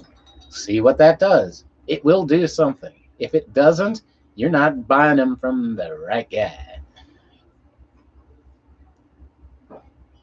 Pleasant, do you like salvia? I've never done it. I've had some weird experiences with people around it, like them telling me what they were experiencing and shit. Nick, I've had those situations where I smoke some super dank and I'm like, bruh, nothing's happening. So I take another huge hit and the effects freight train. And I'm like, oh shit, got too high, bro. Well, okay, so last week, hey, pumpkin, come here. Come here. What? You want to come here? You want to talk about it? You want to talk about it? Come here and talk about it. Tell me all about it. Phoenix, come here. She's got food going on. Try to get the dog. Anyway, but so last week before I took that microdose and got fucking tripped, which is crazy, I took that dab. I don't get uncomfortably high too often, but before I even did the microdose, I was almost uncomfortably high. I'm like, I'm almost uncomfortably high for whatever reason. I usually think it's a lack of oxygen. You did too hot of a dab. There's a bunch of mix of things. You have other shit on your mind. So I put on a horror movie comedy. It was a comedy horror, really, but it was a horror movie. And I'm like, oh, okay, that'll cheer me up. It would. Normally, that cheers me up. I love those movies.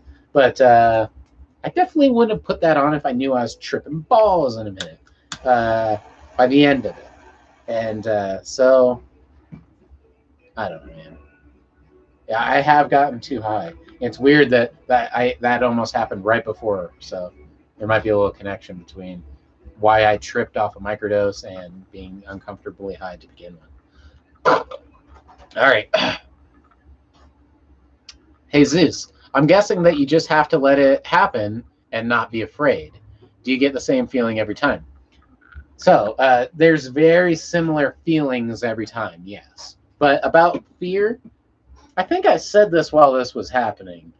Um, I like the analogy of fears like wind. I think that's a Dune analogy. Uh,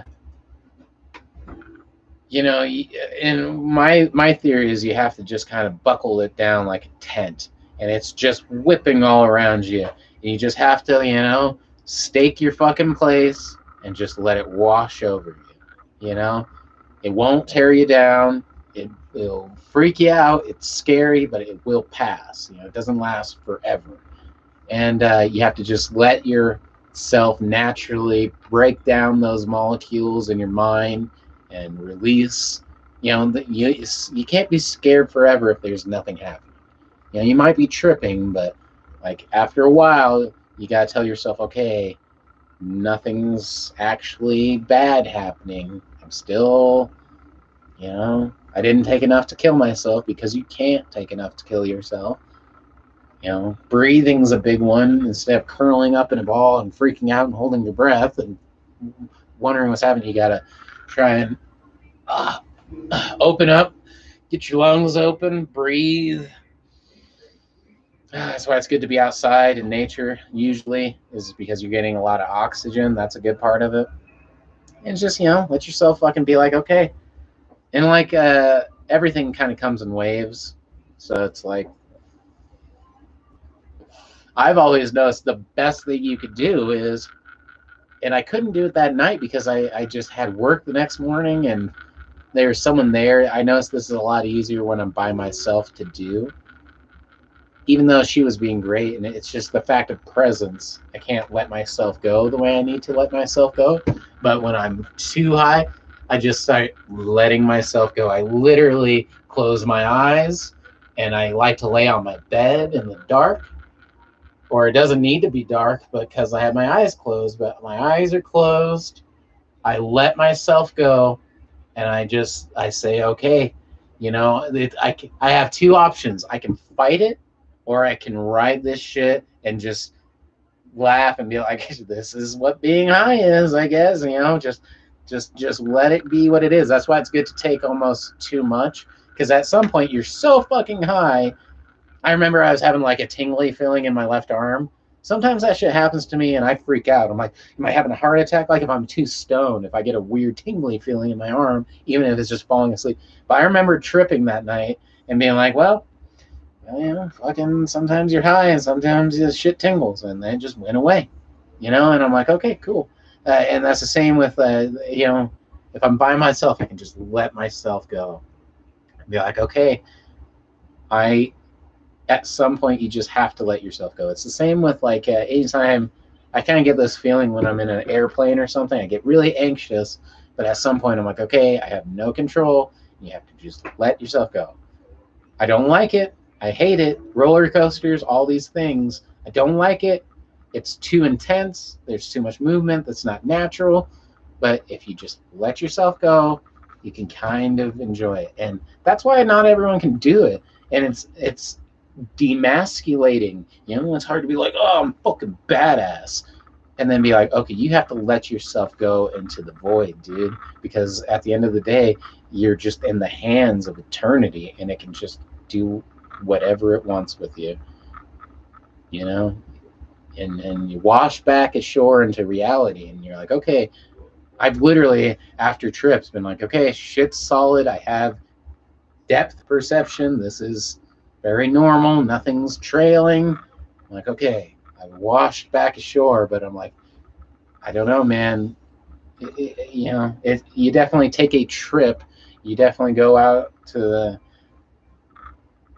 Like I said, I've just enjoyed it more when I'm by myself, and it's kind of like you're dreaming, but you're awake and you're experiencing it. It's like being able to explore the subconscious of yourself and the inner imaginations and what you can come up with when you're completely unhinged. When you take down all the walls of all your thoughts and they just mush together, and you're free to flow through them all, and they're exploding at you at once.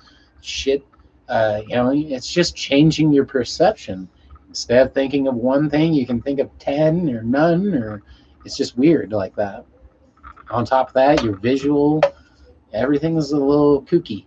I have a lot of tapestries, a lot of waving and increasing of size and shrinking of sizes. And I live in a tiny little place, so or it's like long and narrow, and it just perception's weird. It's just kind of nutty. Nick, I remember when I took 8 grams and experienced death, which is usually ego death. You experience the death of who you are as a person, but you'll notice that you still have a consciousness. So it's weird. Lonak, mycology and horticulture does advance over time. If they come out with flower at 40% THC, I'm sure they can come up with a stronger mushroom. I need to do more research, but from what I've heard, it's really hard to make hybrids.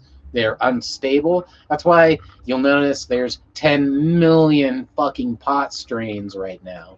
Literally, probably like 100,000 strains, because any home grower can do it, and everyone has, and everyone does. So it's probably 100,000 strains of crossbred pot in history, easy. Not to mention what it does naturally. Huh, Phoenix? Huh, Phoenix? Yeah. Come here. Oh, did you bump your head? Did you bump your head? I'm sorry. Come here. Come here. I'm so sorry. I'm so sorry. I'm so sorry. You bump your head? Did you bump your head? So, so there's hundreds of thousands. There's hundreds of thousands of different mushrooms, or of different pot strains. But you'll notice there's only, there's probably thousands and thousands, but we only know of, I believe, about 40 naturally occurring hallucinogenic psilocybin-containing mushrooms. But there's only there's 100,000 to 200,000 known mushroom species, and she didn't. It's a plastic table, and she didn't bump her head too bad. It made a louder noise, and she's very sensitive, so she had to come up and get some love. But it's very hard to crossbreed, and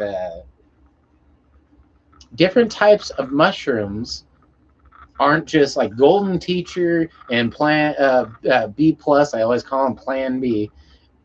B plus mushrooms, for instance, or penis envy is another one that's common, and Golden Teacher. They're not just two different types, strains of mushrooms. They're two different species. They're completely different. I mean, they're not the same. You can't just mix them as easy, from what I've heard. I need more science, but that's why there isn't.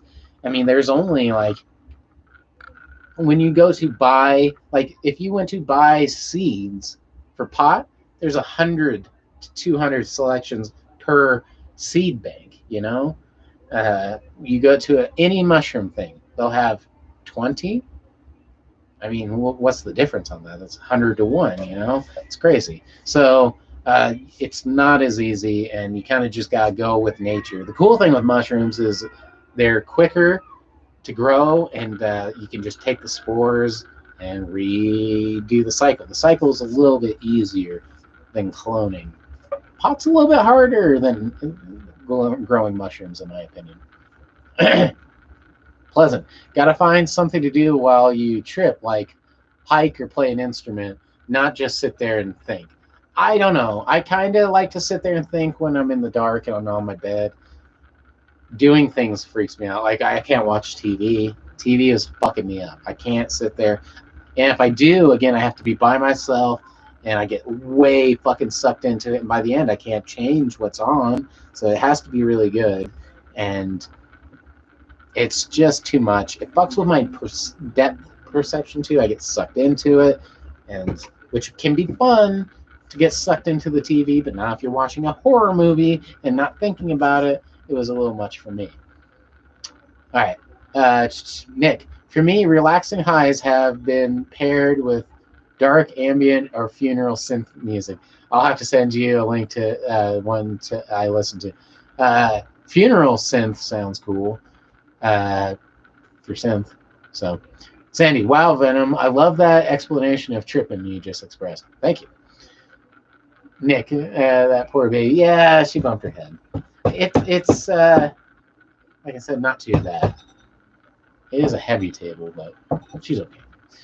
John, holy shit, your beard grew since the last time I turned in. Yeah, the beard's going. It is growing and growing. Oh, and hey, man, how's it going? I haven't seen you in a long time either, dude. Hopefully all is well. With both of you, it's good to see both of you. John, I hope all is well, my friend. I miss you, my guy. Crazy you're talking about mushroom production. I'm heavy into that right now. Yes, I have been doing some mushrooming.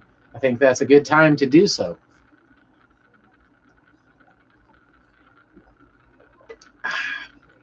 It's pretty good for a CBD Marley mellow mood. I could use it. All right, let's take a dab. But yes, mushrooming. Love it. Jesus, love the clear analogy you gave. Best advice yet. Get on it. John, haha, lion's mane, I hope. Oh, no way. So here is my oyster mushrooms I grew. I grew these oysters. Got some beauties. If I wasn't chatting with you guys, I probably already would have fried a few up. So I got these oyster mushrooms I grew not long ago. I got a lot more oysters coming up. I hope to grow a shit fuck ton balls of oysters. Tits. It's gonna be great. And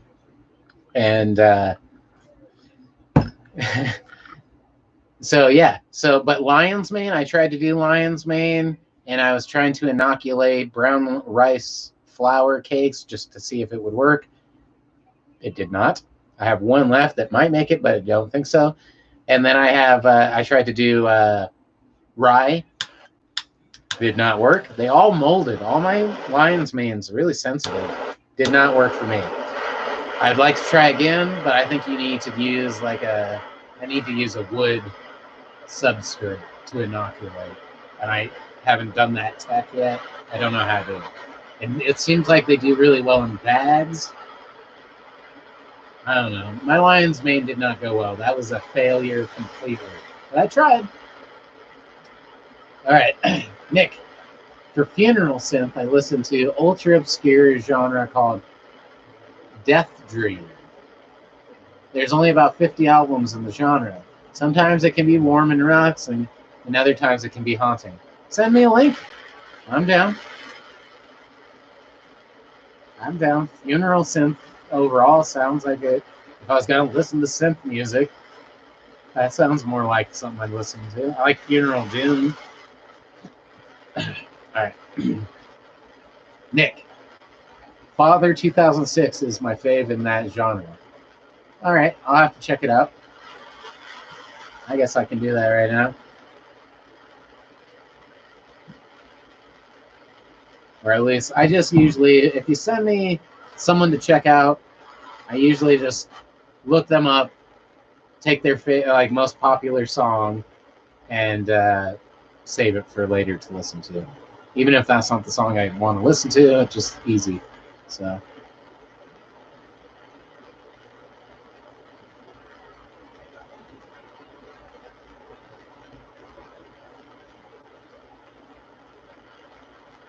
Father 2006.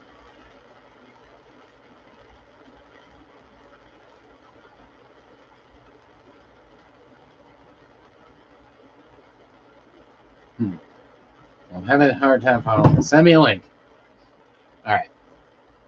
John, wood chips for sure with the lion's mane. Yeah, I know, but I wanted to see if I could do it without doing that. You can't. I didn't have wood chips, but I had the lion's mane, so I just threw away my lion's mane spores by experimenting. But if you don't experiment, how will you know?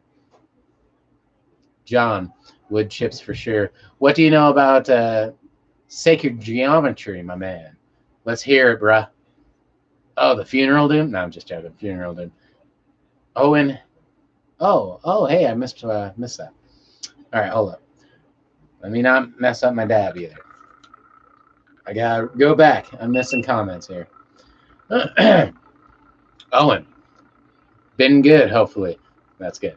Been good. I've been contemplating mushrooms again, but what I'm seriously considering is building a dab press, like a rosin press or a dab press. I'm not sure. I'm guessing you mean like a rosin press, which that'd be cool. I want to get one once I get my plants growing. I'm gonna get a budget one off of like a cheap site and see if that's worth getting into a nicer one down the line. Cheers, everybody.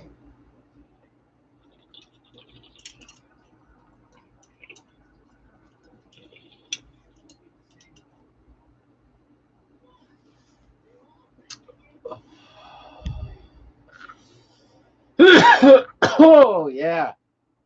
All right, John. Sacred geometry. Oh shit, John. I built a rosin press in 2017. Actually, super easy. So, like I was just saying earlier, I have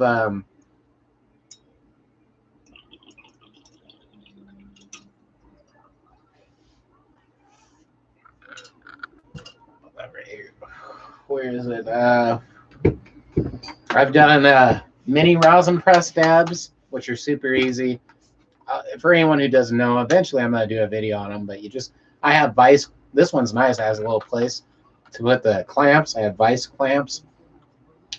Put it on here, for fucking like a minute with a nug, some parchment paper.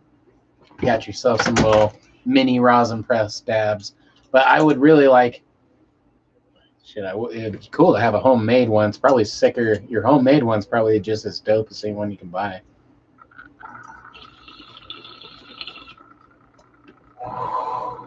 Oh, all right.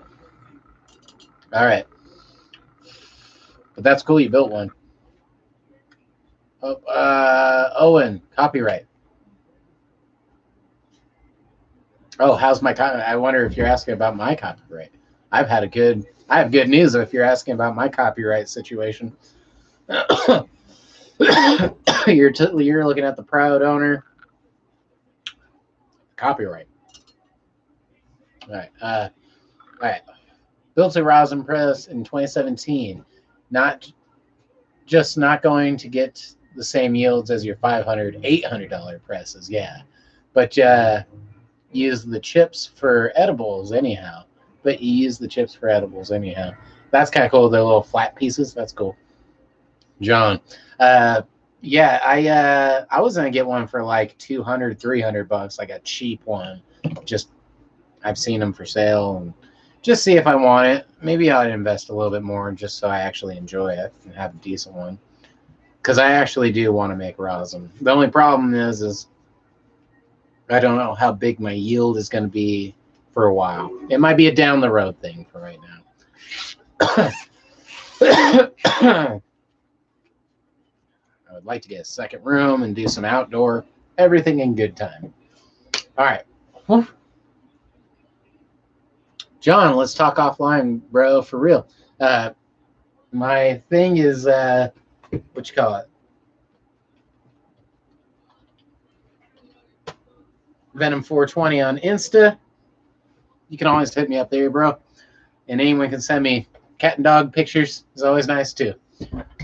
And John, congrats. Let's hear about the copyright. Oh, yeah, the copyright. I'm... so... as of the 13th... I don't know where my CDs are.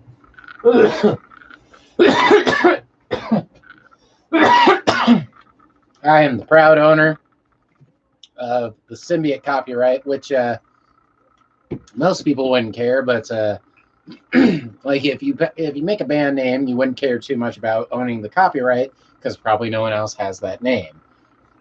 I have a band named Symbiote, and by the time I put up stuff to be publicly seen, I noticed that someone else was putting up stuff with the same name, which I'm like, well, that's bullshit. because I actually went on my way to pay for the copyrights, which you'll notice is also put right here in the fine print, which you can't read, but it is.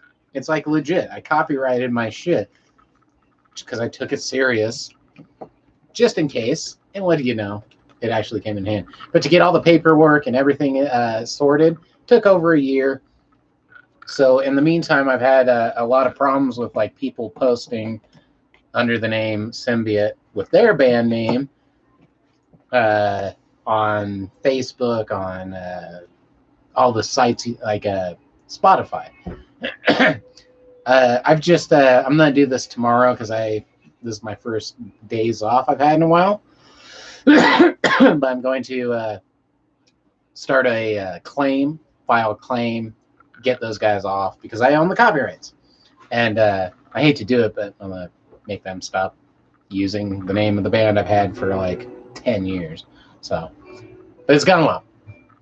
All right. All right, Sandy. Yeah, what about the copyright? Yeah. Should we celebrate with a dab? We shall. Although I'm going to do a bowl because I just did a dab. My throat hurts. That is one thing with the smoke in Colorado.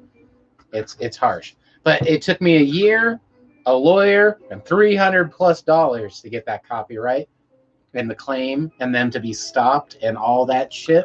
So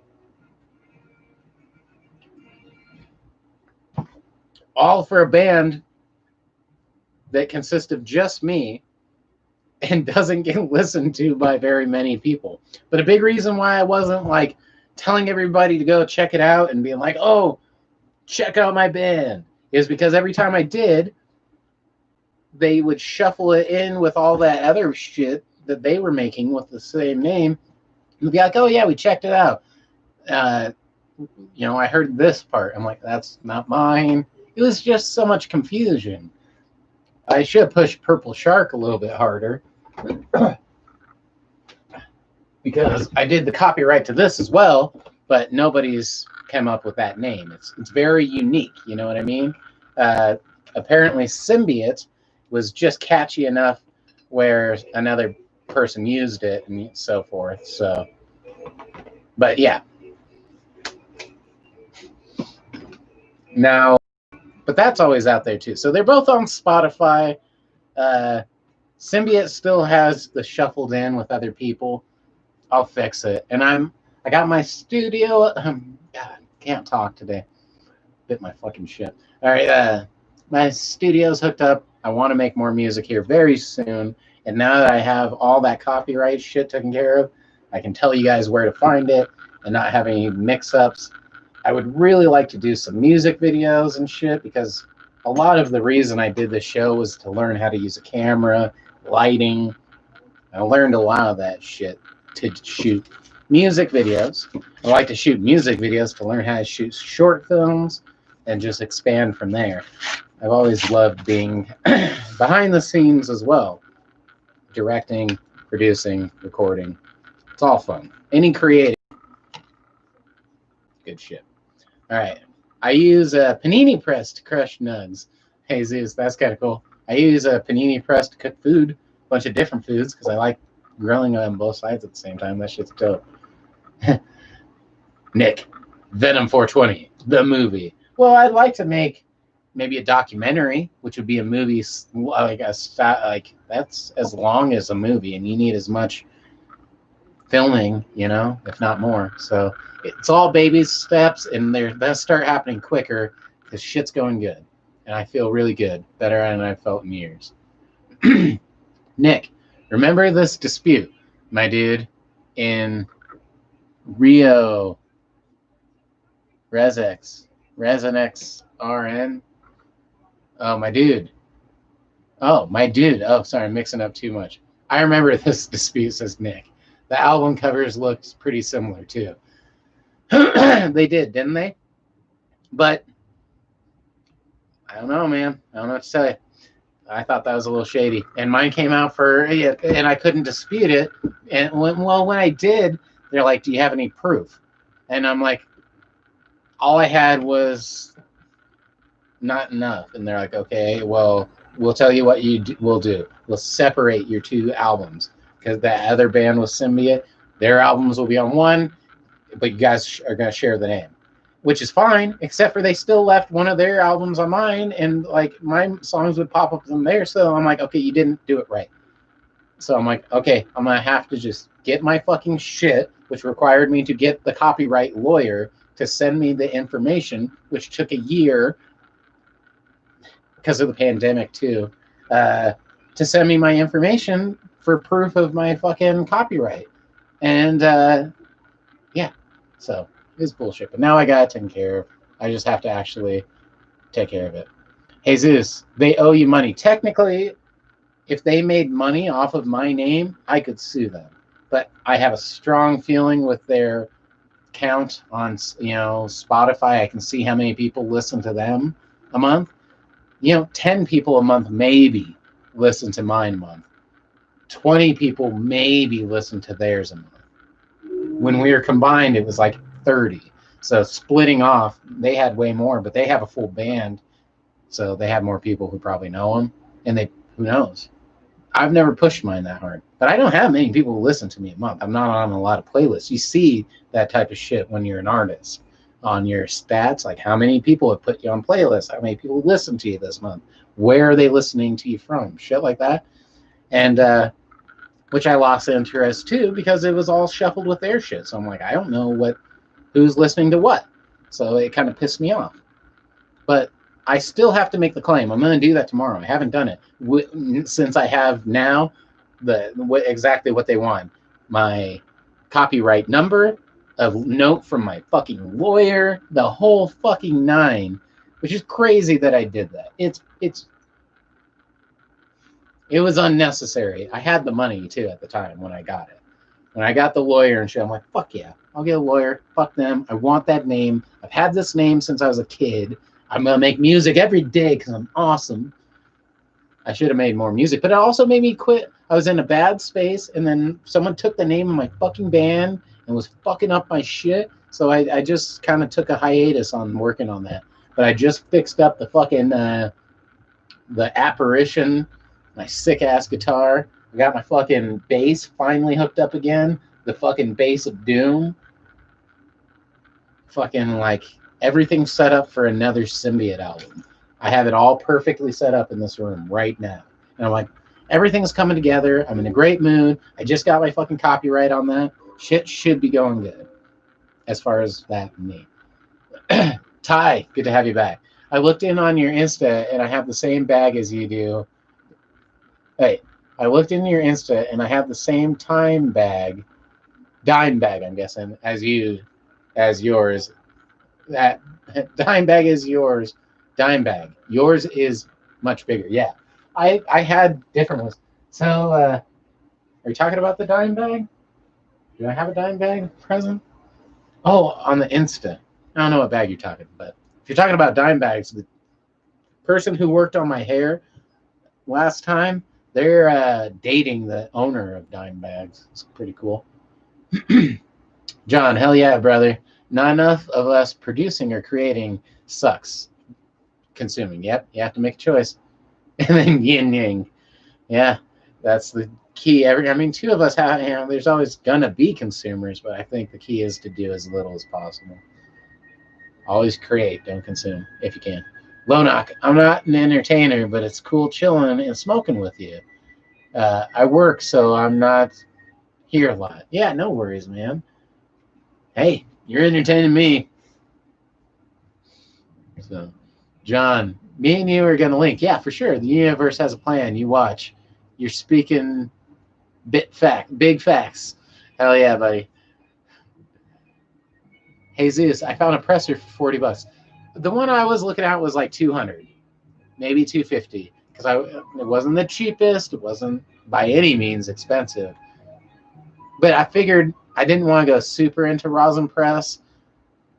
It's not that it's not dope. It's that it seems like I need too much of it. Rosin's expensive because you squish this huge bud and you don't get a ton of dabs. Unless you're doing like a whole bunch of huge nugs on those giant presses and it's just pouring out. Like from what I've seen on all the videos I've seen on those little homemade presses that are maybe like that sized, I mean, that's a decent sized one, but probably average. They're not just pouring out. You know, you pull up it and get some dabs.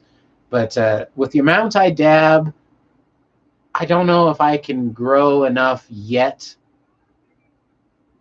without getting another whole room. And now that I have somebody living, you know, I can actually have more plants here because they can grow plants too, and we can grow plants together, and I'll double how many I'm having. Then maybe I can do some outside plants, and with enough yield, I'll get a dope press and see how that works. But right now, I'm probably going to stick to the old bubble hash, and I'll do some wonders with it. You watch. Make some dabbable bubble hash, blow your mind, because that's not usually normal. Like most people don't see that. All right.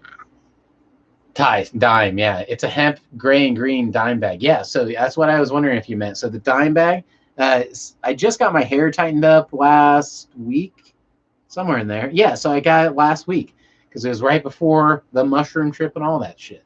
Anyway, the chick who is working on my hair is dating the owner of fucking dime bags. And the first thing I said is like, holy shit, is he a fucking millionaire? She was like, yeah, yes, he is.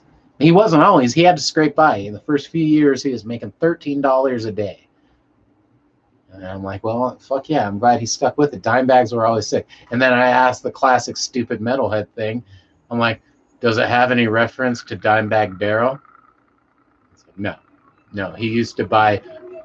What it was is back in the day, you would buy a dime bag of weed for $10. And I'm like, okay, yeah, I know that. I'm just wondering. Never mind. But anyway, yeah, it was pretty cool. So Dimebag, the owner, is here in Colorado, but he has mansions all over the place. So there you go. I like his equipment, so I'm glad he stuck with it. It's always been expensive, but I've gotten it. I've bought so much of his shit. That's why it's cool that, you know, it's cool that I was able to see her and talk about his business and him flying around and shit. Is cool. Jesus, hope everything goes well.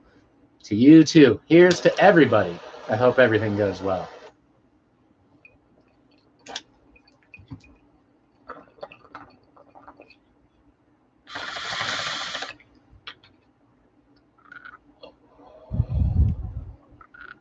Cheers. All right, pleasant. After doing the resin press, or rosin press, either way, you could strip the rest of the cannabinoids and the THC from the bud with alcohol and use it in edibles. And then, yeah, that's what, was that you who commented that earlier? You use the chips. I would still probably, yeah, at least not throw them away. I might do some really cool things with them.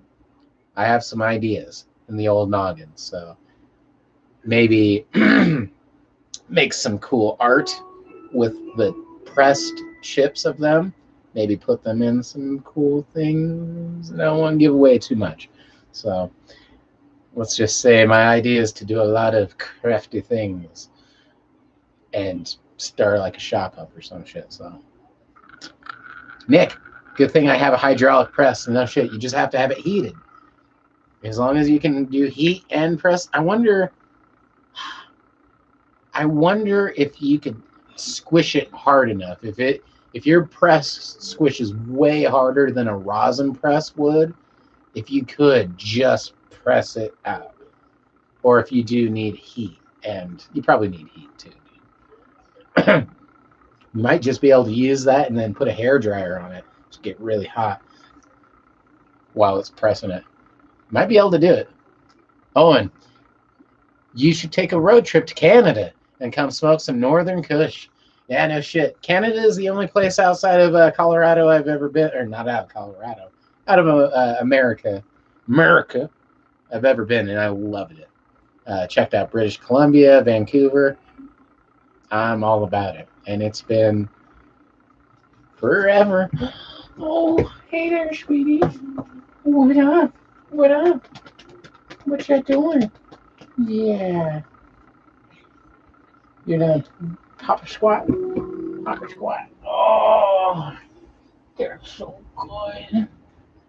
Oh, it's good to have a dog. Good to have a dog in the house. Oh, it's great to have a good dog in the house.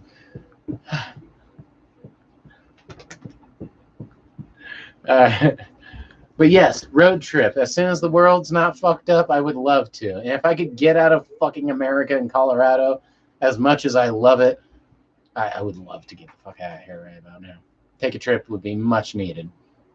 Jesus, pressing is perfect for people who grow in bulk. See, that's what I was thinking.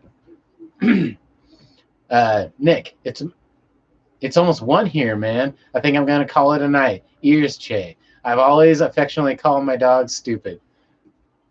Did I say stupid? There's a stupid dog. I don't think any dog's stupid. But I know what you mean, affectionately. Some dogs are big old stupid dogs, but that doesn't make them bad dogs. But some are big dopey. I kind of call him dopey. My cat's doofy. He's doofy as fuck. Ziggy can be a big doof. Like, you're such a fucking doofus, dude. Love him to death, but he sits there with his tongue out, slobbering. I'm like, dude, you're the dopiest cat.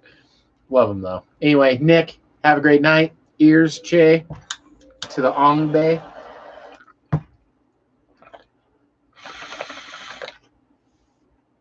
Yeah, I will probably spin the wheel of dabs. I'll probably call it here soon, too. Even though I'm not working in the morning, I still should eat some food. Spend some time with that amazing doggo. And before I call it a night. So, John, LOL, you could use pressure, but not feasible. What is that? PV. You could use just pressure, but not feasible. It's possible. But yeah. Oh, look at your little coat. Look at your little coat. Are you going out? Are you gonna go? Yeah, she's interested in going outside. Anyway, awesome. It's time to spin the wheel of dabs. And then I might smoke one bowl and we'll get out of here. We'll get you going. All right.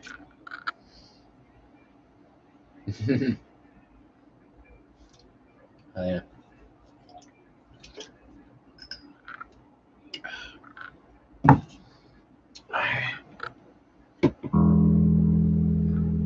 Let's see. Spin the wheel, dabs. Dab on the wheel spins, huh?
Sandy, hey Venom, how does drinking that stuff feel?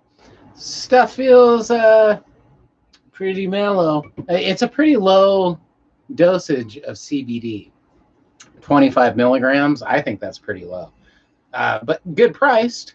I got it at a really cool store that I was just introduced to that sells like overstock called Escher's, I think. Escher's. Super cool, super cheap. I should have got like 20 of these because they are pretty good.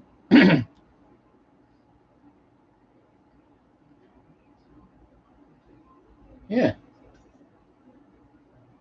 And I like Bob. I mean, Bob Marley, that's awesome. Uh, I just dig it. So it's good and it actually tastes good. Hey, Zeus, I'm feeling better. That's the best news I've heard. I'm glad you're feeling better, dude. Headaches are the fucking worst, dude. Sometimes just a little distraction's nice. So I also eating food and drinking water. Sometimes I realize a lot of the times when I was having headaches, I wasn't taking care of that very well. So I thought, oh shit, I need to drink a whole lot of water and um, uh, sleep. Sleep helps too. Gypsy, they look good. I want to try. I don't usually do weird drinks, but that looks good. Yeah, I do like the. Yeah, it's good. CBD, Mellow Mood. I got like 4 or 5 of them, and they've been good. So, Sandy, yes, great to hear. Yes, that is cool. Jesus, eating tropical Swedish fish. That shit helps too. That and a solid supply of ice cream has always helped me out too. Gypsy, nice. Glad you're feeling better. Yes, dude, having headaches fucked up. I like the taste too. Lemon raspberry. It's got that. Where is it? Stevia leaf extract. Stevioside is what it's called on this. But anyway, usually I don't love that flavor. It can be bad. It can be that like artificial sweetener flavor, but that's good. Pleasant. CBD products are so expensive. Pure stuff is like $10 online. $10 a G online. So honestly, that's about the that's about the average. And I used to forget what it was exactly. Milligram. Honestly, with edibles, I think it was by the milligram. So like 25 milligrams would be about $2.50. If it was more than that, I felt like, man, I'm paying a lot for that. If it's under that, I'm like, oh, that's a decent deal. So if you have like 100 milligrams, it should be like $10. 1,000 milligrams would be $100. That type of thing. That was a long time ago, but that was like my scale I would go off of on pricing CBD products, not necessarily the dabbable stuff. I still have a little bit of some dabbable CBD stuff right here, which is really nice. I save it for a rainy day when I have a migraine or some shit, or feeling anxious, or want to do a dab with someone who can't do dabs, yada yada. It's fun stuff. I can't remember the pricing. That was like $30 a gram for pure isolate, which looked like white powder, and you could dab it or eat it, do whatever you want with it. It was about $25 to $30 a gram. That was a while ago, so hopefully that's going down. Oh, and I want to smoke a bowl, but I have to go outside and I'll lose Wi-Fi, so I'm gonna stay. Well, that's the struggle, isn't it? Jesus, thanks, Gypsy. Everyone helps. Good vibes, and that's the key. It really is. And distraction. It's nice to take your mind. Sometimes, if you're not thinking about it consciously, it goes away. Like I said, I had headaches so much, so painful, and so frequent.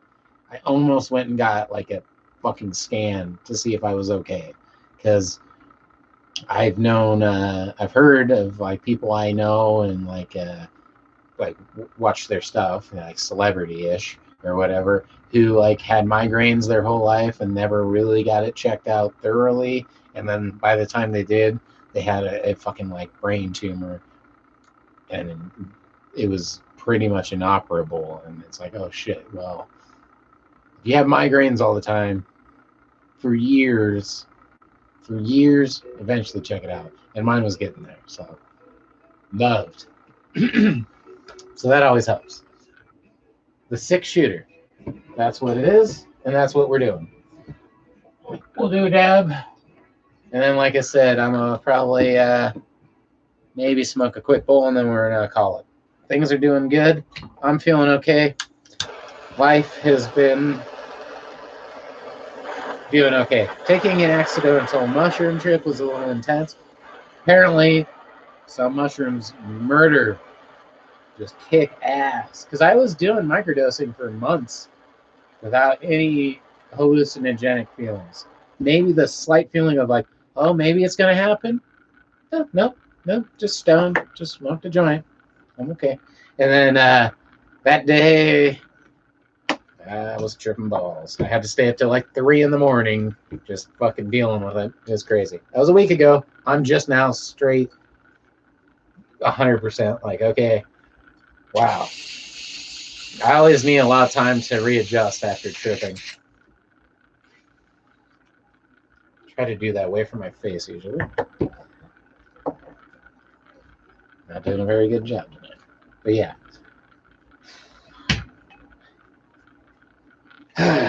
At least I dosed myself.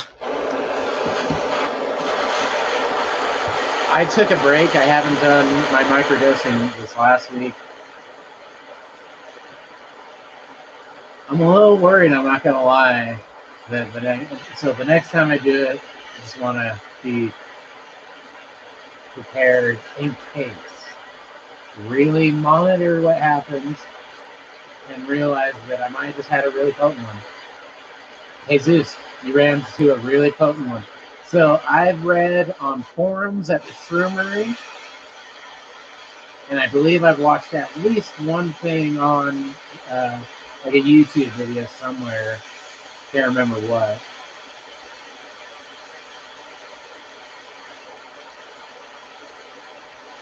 But I read something somewhere that I've read on the Shroomery, I believe, and then I've seen one of the videos where they were saying, like it said, in the same batch of mushrooms, each mushroom can have widely different amounts of psilocybin and psilocin in them. So I'm like, I believe maybe psilocin gets turned into psilocybin in the bloodstream. Oh, look at that. How you doing? How you doing? Do you need your coat off? Do you need your coat off? Do you want your coat off? I'm trying. Yeah, hold still. There you go. I'll get your stuck on. Oh, I'm just getting stuck. How about you keep that on? You're gonna take your coat off. But they can have really different amounts of the psychoactive chemical in it. So yeah, maybe I got a really strong one. I've also heard that aborts, which are little tiny mushrooms that don't quite grow, which you get quite a few of, if you collect all of those and put them together by weight, they can be like 6 times as potent as the full grown ones at the same weight, if as the collected mushrooms. So maybe I took one that was somewhere in that cross section, but whatever it did, I tripped. So here's to tripping balls.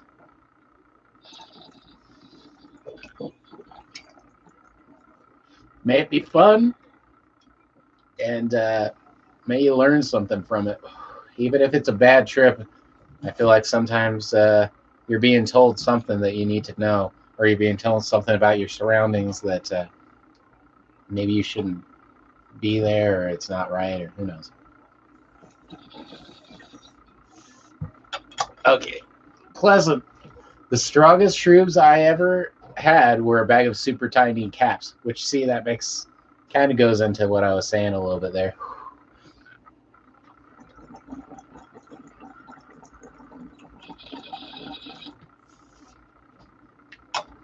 Ooh. Oh.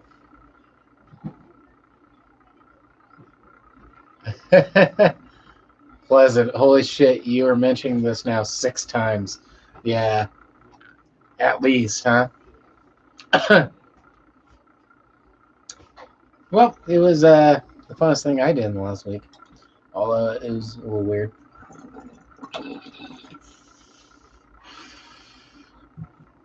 mushrooms. They're fun. I also did a lot of mushrooming, where I have a lot of jars that are doing pretty good.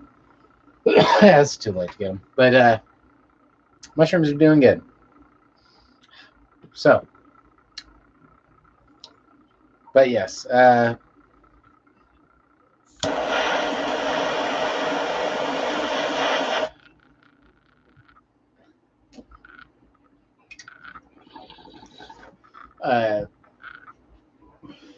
don't know. I've also heard that the caps are stronger than the stems. So the fact that you ate a bag of just caps.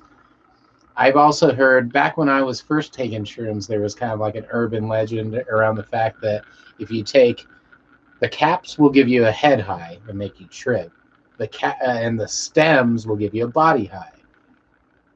Caps, head, stems, body. So I used to hear that, but I've never heard any confirmation on that since.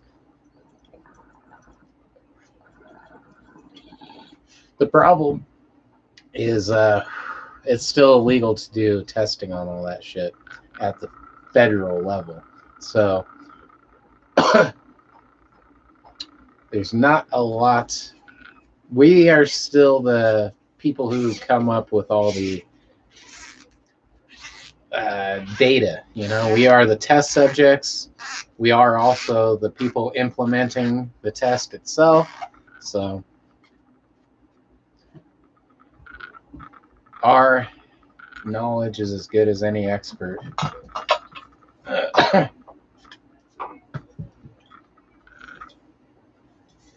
All right. Let's get a good night bowl going. And I hope everybody has a pleasant evening. Shit's been going good for me. I hope everything's going good for you and your loved ones, and everyone's staying safe. Shit's going crazy where I'm at in America. My state is on fire. California is on fire. Everyone's sick. Everything's shut down. I don't know how I've been lucky enough to find, staying positive was a huge thing. I don't know. Staying positive, looking towards the future, growing mushrooms and growing plants, taking care of animals, that shit kept me in good spirits long enough to find myself again and be able to enjoy things. So good timing, because the world wasn't helping me out very much, so I had to figure it out on my own a little there. So, but that's how it always is at the end of the day. We all have to do everything by ourselves in the end, because you only see through one pair of eyes. You know, the big shit is that's the whole thing with tripping too. We were talking about earlier about some people don't like to do it alone, they like to do it in company. At the end of the day, if you're tripping hard enough, you're doing that shit alone. You're in your own world anyway. So it's not a matter of company at that time. I say just stay safe, no matter what you're doing. So, all right. Here we go.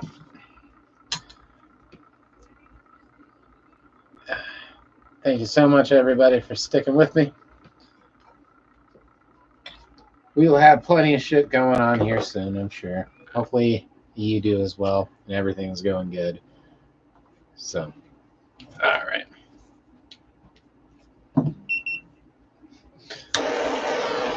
Cheers. Have a good night, everybody.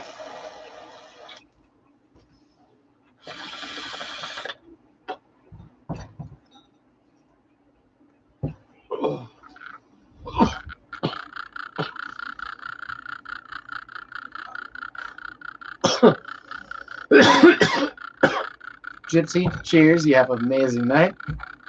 Thank you so much for joining. Owen, have a good one. I'm going to smoke a bowl. Cheers. This one's for all of you. Have an amazing night. From me and Ziggy and Panda and all the... They're all sending love to you. Sandy, good night, everybody. Love to you all, yes. Hey, Zeus, last hit of the night. Cheers. Cheers, buddy.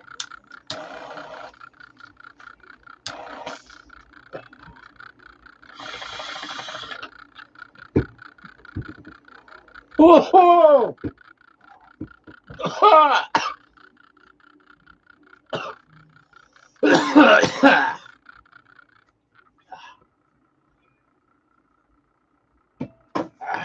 All right, everybody. I'll see you next week. Trust me, it can't come soon enough. I hope you stay safe, dude. Shit's kind of getting intense. I don't know.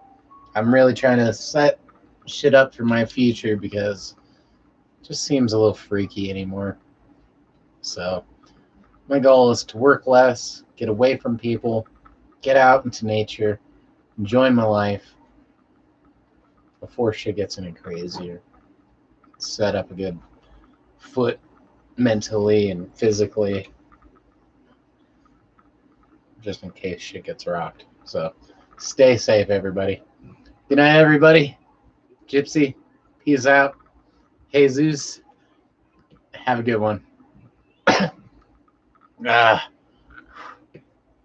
Pleasant. Jesus, Sandy, Gypsy, Owen, Nick, Kenzie, Liam, everybody. Yeah, I can go on and on. Have a great night. I'll see you next week. Hopefully I'll get something out. I'll figure it all out. There's a lot of shit coming up. But never too busy to hang out. I'll see you next week. Take it easy. Keep it keepy.